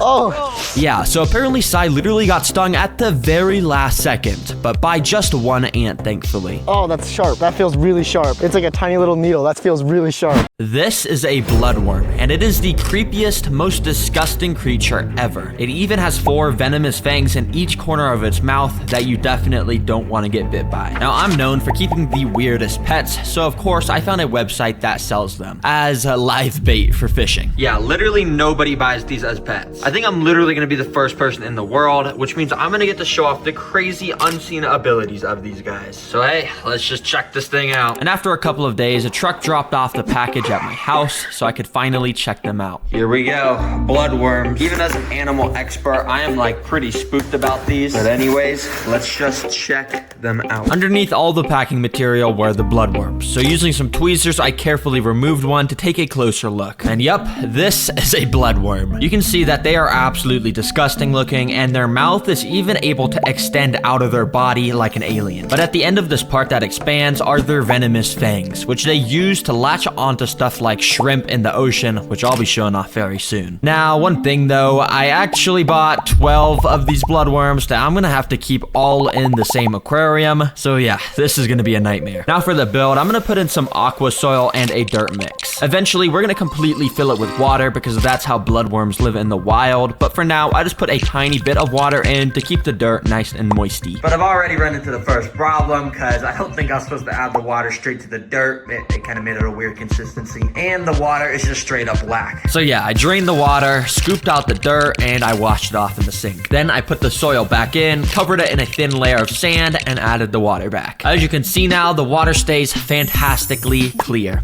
Nice. This mound here in the middle will be where I build all the decorations, and I'll even be putting in some red plants, and then finally filling it all up with water. First of all, let's get some pieces of wood in here. And I thought this design of multiple of these burnt looking ones coming from the middle looked pretty nice. I didn't want them sticking out the top though, so I broke off all those extra pieces and planted them in the sand below to give the whole wood structure a more fuller look. Now it's time for the rocks, and you may think these are just called river rocks, but in fact, that is not true. This one on the left is actually called an elderly boulder, and this one on the right is called a black venom boulder. Now those are some cool names. Just wanted to say thank you to whoever named them. But the best rock I have is this. It's actually not a rock at all. It's actually wood. Yeah, just like what I already got in there. Yeah, it's called petrified wood, and basically millions of years ago, it was buried under the earth and turned into a rock over time. But for this wood rock back here, I've actually got a pretty cool plan. As you can see, I've got a little can of sardines, which you basically just open by pulling the... okay, it just broke off. Okay, attempt 2. Basically, you just open it like this, and inside there's some like dead fish that you eat. Now with the sardines, I actually went and put one of them under this petrified wood. I'm doing this because I want to test to see if the bloodworms have a smell ability and whether they'll be able to find the sardine under it, dig it out, and eat it. Yeah, that should be pretty fun to watch. Anyways, now I want to get some red aquatic plants in here. So I drove to Petco so I could buy some. All right, I'm at Petco and I'm hoping they got some red plants in stock today. Oh, bro, there's not a single red plant in stock. I swear they usually got them, but I guess not today, huh? Instead, I had to drive home and go buy some online. Thankfully, though, there was a ton of websites with some nice reddish plants on them, so I went and added a bunch of them to my cart. And whew, it's gonna be pretty expensive, but hey, I say it's worth it for these red plants, baby. Check out. Since I bought the one-day delivery, the next day I got the package with all of the red plants inside, so I took them all out and started to put them around random parts in the sand. Now, a few of the plants they gave me weren't actually red, they were very green, but it's okay because I was starting to like the look of how it was all coming together. I also ended up getting these red ruby crystals that I scattered along the floor of the enclosure to add a bit more red in here to match that bloodworm color, of course. But as you can probably tell, I've been keeping the two sides of this enclosure completely empty, and that's because I want to build some custom DIY builds on both sides that the 12 bloodworms will be able to interact with. First of all, on the right side, I'm going to make a little cave they can all hide in. Now, in an old video, here is the finished triple-decker cave. Looks good, right? Right? Let's just get this thing in there just like that. It may not be the prettiest decoration in the whole world, but a wise man did once tell me it's not about the looks, it's about the thought that went into it. And yeah, a lot of thought did go into this cave, okay? We can store 3 different worms in there. All right, now time for the left side's DIY build. Now, of course, I had to start filling it up with water so the bloodworms will be able to swim around in there. But when it got to like 30% full, I kind of realized a big problem. Oh shoot, bro. I don't know how I didn't think of this, but bloodworms, they live on the beaches of oceans. And the beaches of oceans have salt water. I've been making this a freshwater tank. I've been putting fresh water in it. But it's okay, because thankfully in the corner of my garage, I just have 2 big cartons of Pacific Ocean water, sourced straight from the ocean. Don't ask why I have this, I just do. Anyways, I drained out a little bit of the fresh water and started to add in the ocean salt water. And by the time it was filled up, the salt level was 0.02, which is perfect for bloodworms. All right, all the right water parameters have been met in here, so the bloodworms are good to go in. But because I put salt water in here, it does mean the $200 on freshwater plants I spent is gonna go down the drain. Yeah, these are all about to die. Since they were all gonna die, I wanted to replace the red theme in here, so I got this heatless red lamp. As you can see, it makes the water have this red tint to it, which is cool, because you gotta have the water at least look a little bit like blood when putting bloodworms inside. Now, I also need to get snails inside of here so they can eat any algae that grows. Now, luckily for me, I actually have this tank just set up with like 30 just snails in here, and they're called nerite snails, and they're able to survive in salt water, so that's why I'm gonna choose these guys. So I got a few of those and put them inside the bloodworm tank. Once they got used to the water, a few of them came out their shells and started to move about the glass. Now, I think these guys should be safe from bloodworms because of their shells, but I'm not gonna give the 100% guarantee. So sorry guys if you get eaten by the bloodworms. Now for the final touch of this tank. And what I did is I actually went and found this cool picture of a beware of the dog sign, and I went and asked AI to change it to a beware of the worm sign. Oh my gosh, look at what it generated.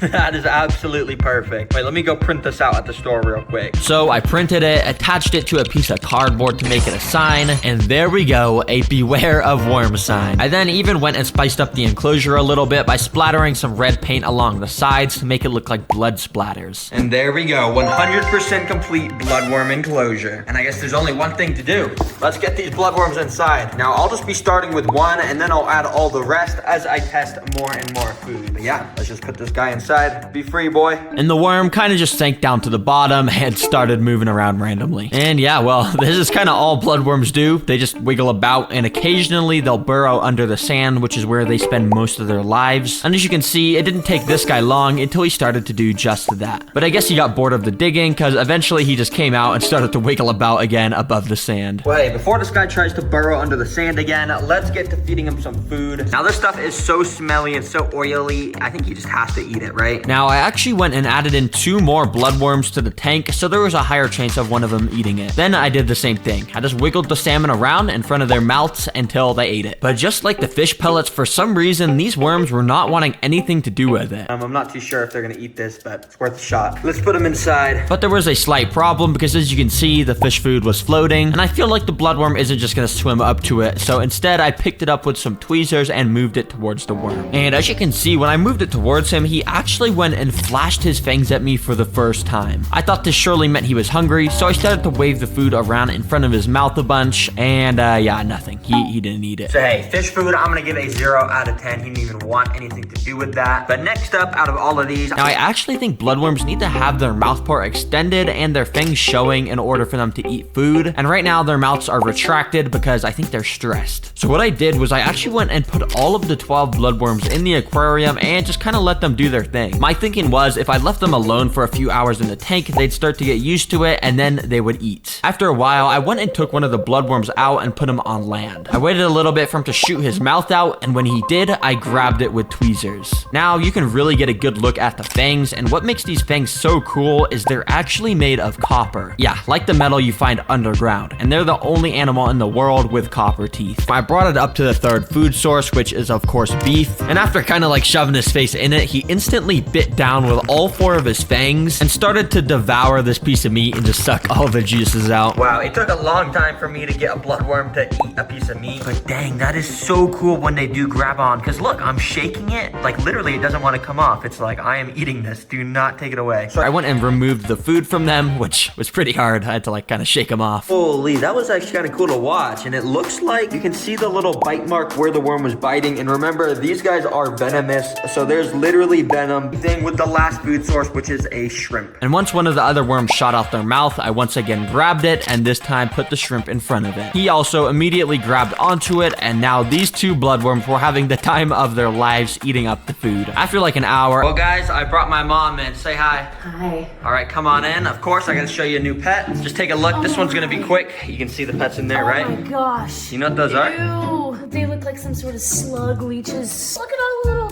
tentacles. And yeah, actually, there's some right Go. So that purple right there, that's the mouth of the worm. And if you look very, very closely, you see those 4 little things on it. Oh my gosh, that's so this is probably the most disgusting thing yet. I know, that's what I'm thinking, and yeah. I feel like I'm gonna throw up. This is my harvester ant colony. Despite starting from a tiny little tube, over the past 30 days, the colony has expanded to an entirely new level. Over the month, I've documented their lifestyle, including them hunting, building shelter, eating, and more. I even introduced special predators and prey in order to simulate real-world scenarios in the wild. To understand how this all started, we gotta go back to day 1, where my entire colony was confined to a single tube. But while they may be small, they are already extremely powerful. To demonstrate this, I'm putting a live mealworm inside. The colony immediately went into defense mode, and the workers swarmed the worm. While half of the ants used their mandibles to crush the worm's exoskeleton, the other half gathered around the queen and larvae to protect them from the potential threats. Using their stingers, they injected a potent venom into the worm to paralyze it. The mealworm stood no chance. The colony was getting way too big for this tiny tube, and they were even trying to break their way out. So I figured now is a good time to expand them into a bigger home. This is a hybrid nest, and it's gonna be their new home. So I connected vinyl tubing, and soon enough, one of the ants started to walk towards the new nest. After discovering it, she traveled back to her home to tell the rest of the colony about the newfound land. And slowly, over the rest of the day, everyone moved into the nest. I let the colony get used to their new home for a few days, but by day 6, I was bored of just looking at the ants in a plastic nest. So I wanted to build their first real-world habitat with live prey and predators, a desert. For the build, I built up the substrate starting with a drainage layer, and then I added in a mix of sand and coconut fiber for the floor. I finally added in rocks, wood, and cacti to make it, a desert. The desert was complete, so I connected the ants with another vinyl tube, and quickly a couple workers ventured into the uncharted territory. While the ants liked the desert, they had to be careful to avoid the deadly predators. Anyways, I wanted to add a desert-themed prey into this habitat to give the ants a solid protein source. So let me introduce you to Mexican jumping beans. These guys may just look like giant seeds, but in reality, they move. That's because inside of each of these beans is a little caterpillar that would eventually turn into a beautiful moth. But these caterpillars will not be turning into moths because the ants are going to eat them. Now, to be honest, I thought the ants would just swarm the jumping beans and dig their way into them, but in reality, they didn't really react to them. So I had to expose the juicy prey inside by cutting them open myself and putting them right next to some of the colony. And well, it's safe to say that the ants enjoyed the soft membrane caterpillars that they could split in half with their mandibles. Okay, that's actually pretty brutal if I'm being honest. The colony slowly started to build up their food supply at their home base with seeds and the caterpillars. And of course, the excess food led the queen to start laying more and more eggs. In order to give a reason for the colony to explore further into this desert, I sprinkled some of their favorite food around the habitat, dandelion seeds. And let's just say those seeds made the ants start swarming into the desert, and everyone was doing their part to take food back to the queen. But one of the ants traveled a little too far into the desert and came across this little pit. Thinking it was nothing, he made the worst decision of his life and walked into it. Something was attacking, and the ant could do nothing about it. You see, earlier that day, I had placed antlion larvae into the desert. These guys create little holes in the sand and wait for an unlucky ant like this guy to stumble in. But this ant wasn't going to die without a fight and grabbed on with his mandibles. The ant lion was actually losing and didn't even have a grip on the ant. But the ant lion was smarter and used his ability to burrow and pulled the ant under the sand, never to be seen again. So to prepare for all the new ants, I'm gonna build another entire habitat for the ants to explore with all the new predators and prey. So in this weirdly shaped terrarium, I'm building a rainforest. Honestly, it's a little complicated on how I built it, so I'm just gonna show you these sped up clips, and there we go. I'm gonna first fill up this rainforest with some Kentucky bluegrass seeds. And then I've also got some flightless fruit flies for the ants to get even more food. Of course, where there's food, the ants will venture. And within a few minutes, the ants were swarming their new habitat. The flightless fruit flies were the perfect size for the ants to hunt. And literally single ants could bring them back to the nest. But this wasn't just a food-filled dreamland. There are predators here, and this ant is about to figure out the hard way, as I'm about to introduce a fierce predator into the rainforest. Something menacing with excellent eyesight and sharp venomous fangs. Everyone, please welcome Jeremy, my jumping spider. Aww. I haven't fed Jeremy in days, so I expect him to instantly start eating the ants. Wait, what? Okay, it turns out Jeremy is a little bit camera shy and just instantly went to hide in some plants. I tried to push him out so I could film him eating some of the ants, but he just went and hid at another place where I couldn't even see him. Well, Jeremy is in this rainforest, and when he does decide to come out, these ants better be careful. I'm going to create a sandstorm. So I brought over my hairdryer and turned it on. The sand started to fly everywhere, and the ants that were out exploring had to try their best to cling onto the grains of sand that they could. But over in the rainforest, fog had started to roll in, and a thunderstorm appeared out of nowhere. This rain will play a vital role in making sure the ant colony has enough water to sustain their entire colony. With one wrong turn, the ant makes its way towards a carnivorous Venus flytrap. The ant slightly stepped onto it, not knowing its life could end at any moment. Foolishly, it fell for the bait, as Venus flytraps produce a sweet nectar to attract insects. As the ant was busy inspecting the plant, the flytrap slowly started to close its mouth, leaving no chance of escape for the ant. You can see the ant slightly moving around inside, but over the coming days, the Venus flytrap will produce a type of acid that will dissolve the poor ant into nothing onto an intruder in their home nest. The intruder I'm gonna put in the nest is this dubia roach.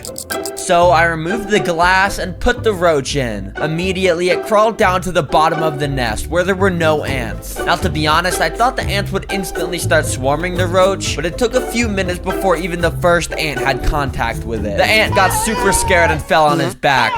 But the roach was just as scared, and it ran all the way to the exit of the nest. He then crawled out into the desert outworld, never to be seen again. Thankfully, the queen was left unharmed, and the colony got to live another day. Over the past 30 days, the ants went from a tiny tube to a thriving nest with multiple ecosystems. Although some of the ants were lost to predators. These are mealworms, and they're known for their ability to eat almost anything. But what if you put 10,000 mealworms on a whole watermelon? How quickly would they completely eat it and turn it to mush despite its massive size? Yeah, I don't know, so that's why I bought 10,000 mealworms. Yeah, this is the most nastiest thing I've ever done. I put the bread inside, and as you could probably imagine, the mealworms wasted no time to start swarming this thing, and of course, they then started to consume it. If you pay attention to right here in specific, you can see how they just devour a massive hole right through the center of the bread. If they're doing this to the tiny piece of bread, imagine what they do to the full watermelon. Anyways, literally after only 4 hours, this bread was hollowed out with mealworms and just had holes all over it. But this is literally nothing compared to the other time lapses I'll be showing off in the video. I have tons of stuff planned. I'm not gonna waste any time, and I'm gonna record some stuff right away. But before we do the watermelon, I actually wanna start with something a lot more interesting. This thing.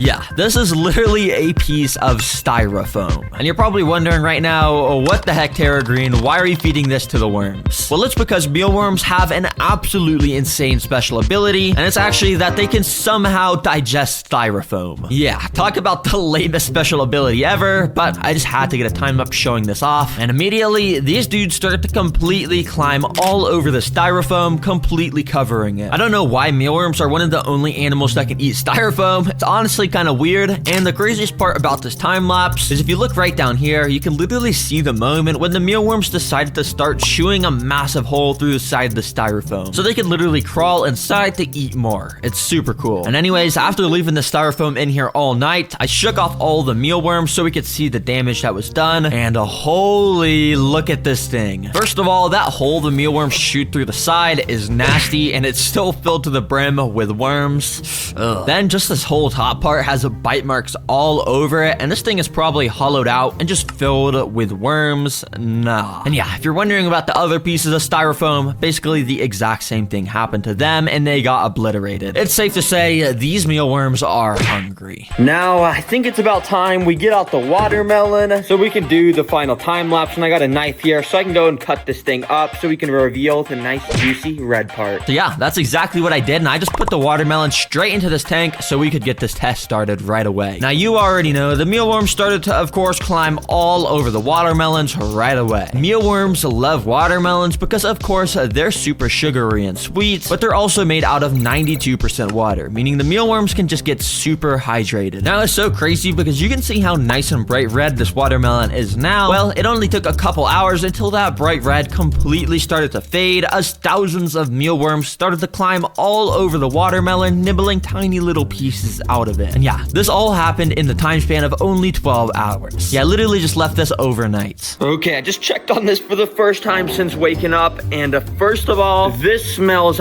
absolutely disgusting. But look at this. This was a bright red color like 10 hours ago, but it's like completely rotting because of what these mealworms are doing to it. This is nasty, and they're making all these tiny little holes in it. Nah. Anyways, I moved the tank to the floor to continue the rest of the time lapse. But as you can see in this footage, as I continued recording, the mealworms weren't nearly as interested in the watermelon. Pretty much none of them were even eating it anymore. I mean, it does look pretty rotten, to be honest, so I guess it would make sense to why they don't want to eat it. But yeah, I decided to just stop the time lapse since they weren't eating it anymore, and I came back 24 hours later so I could see the full results of what the watermelon looked like. What the heck? This is so nasty. Is that mold growing on the watermelons? Oh my gosh. But actually, to my surprise, when I took a look under the watermelons, there was massive holes chewed through the green shell part. And like this watermelon here had so much chewed through this part. So yeah, I guess the mealworms really were eating the watermelon, but I guess it just wasn't showing up on the time lapse because it was happening under where we could see it. Dang, that's actually insane that they could eat so much. Anyways, hopefully you guys learned something new. To get footage of them digging out those tunnels along the glass, well, this alien creature is actually able to do the same exact thing. Let me show you how. Yeah, so this thing's called a vinegaroon, and it's the same one from a few videos ago on my channel. But you see, I call them an alien because, I mean, just look at them. They look extremely weird, and they have these claws at the front of their body that actually allow them to dig. Yep, and for this guy, as you can see, I filled this tank up with a bunch of clay. But if you look, I actually left a hole on the side of the glass empty. That way, when I go and fill this place up with dirt, the vinegaroon won't be able to make a hole anywhere in this dirt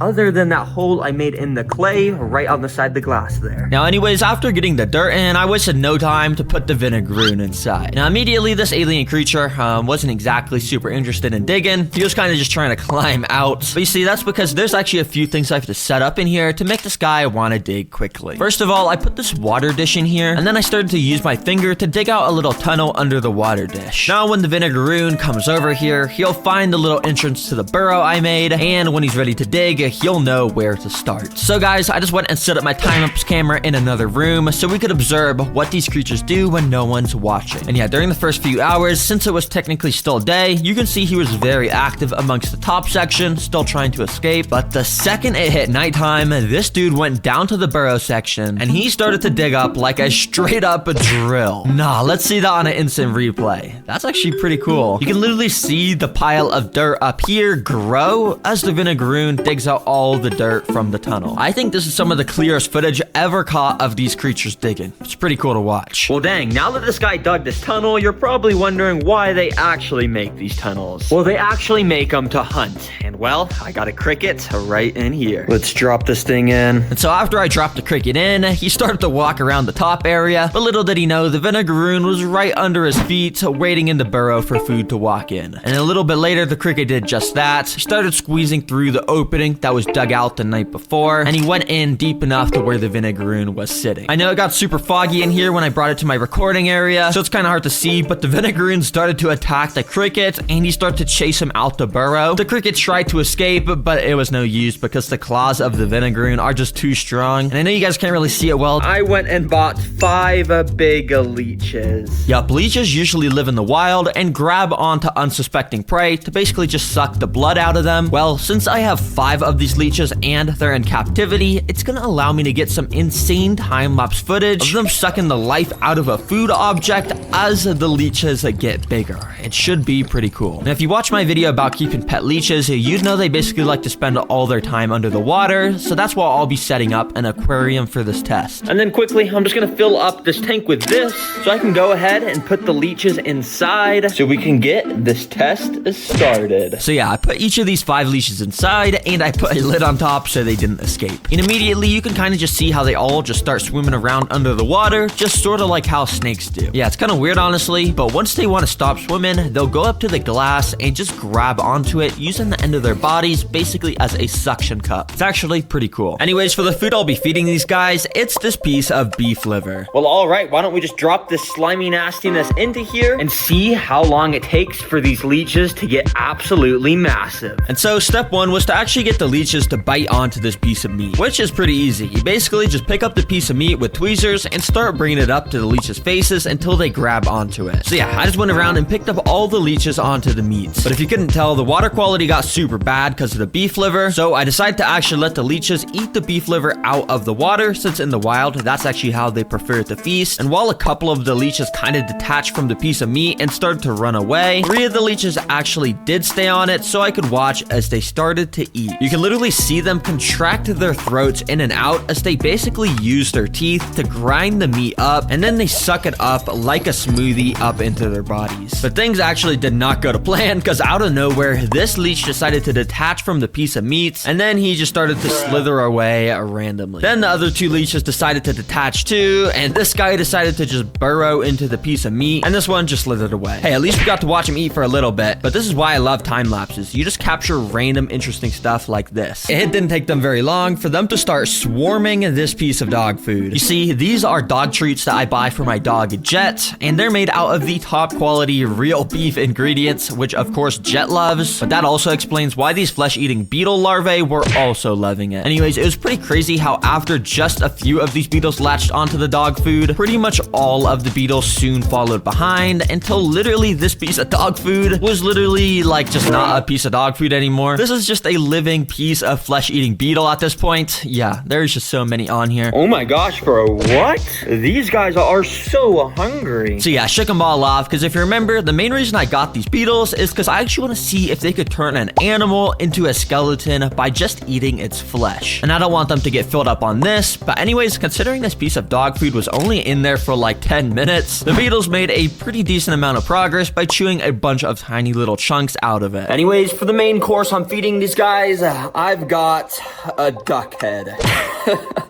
Yeah, and we're gonna see if they can turn it into a white duck skull. But yeah, don't worry guys, I didn't do this to the duck. I actually just bought this at the pet store. Apparently they're dog food. Jack, can you give this a taste test? You think the flesh-eating beetles, you think they're gonna like it? Yeah, he's licking it. I think he likes it. So since it passes the Jet taste test, I wasted no time to put this into our tank. Let's see what these bugs do. Now, immediately things were pretty interesting, because many of the beetles, of course, were drawn to this nasty duck head, and pretty much all of the beetles beetles started to gather at the base of the head. These guys were all slowly chewing away at the fur of this duck head, and it was cool because you could gradually see the group of flesh-eating beetles move up along the side of the duck head, and they were even eating it so much that they ended up knocking it over. Eventually, it was so nasty because the beetles had just completely swarmed the head and were crawling in and out different parts of it, like the hole in the beak. And after leaving this in here for a full 24 hours, you could just see how much they chewed through all the fur and just how nasty this is. But the real damage was done on the bottom of the skull, where it was completely chewed through. These are the literal bones of the duck skull, and this is just straight up so disgusting. This looks like a zombie duck head at this point. Oh my gosh, this smells so bad, you guys don't even know. But dang, check this out. I'm actually kind of surprised this didn't just like turn a completely white skull kind of color, because I know these beetles sometimes do that, but I guess it makes sense. This is just kind of dog food, but I would call it a success. I mean, look at how destroyed this thing is. Anyways, so these guys will definitely make a very interesting addition to my pet collection. You heard that right,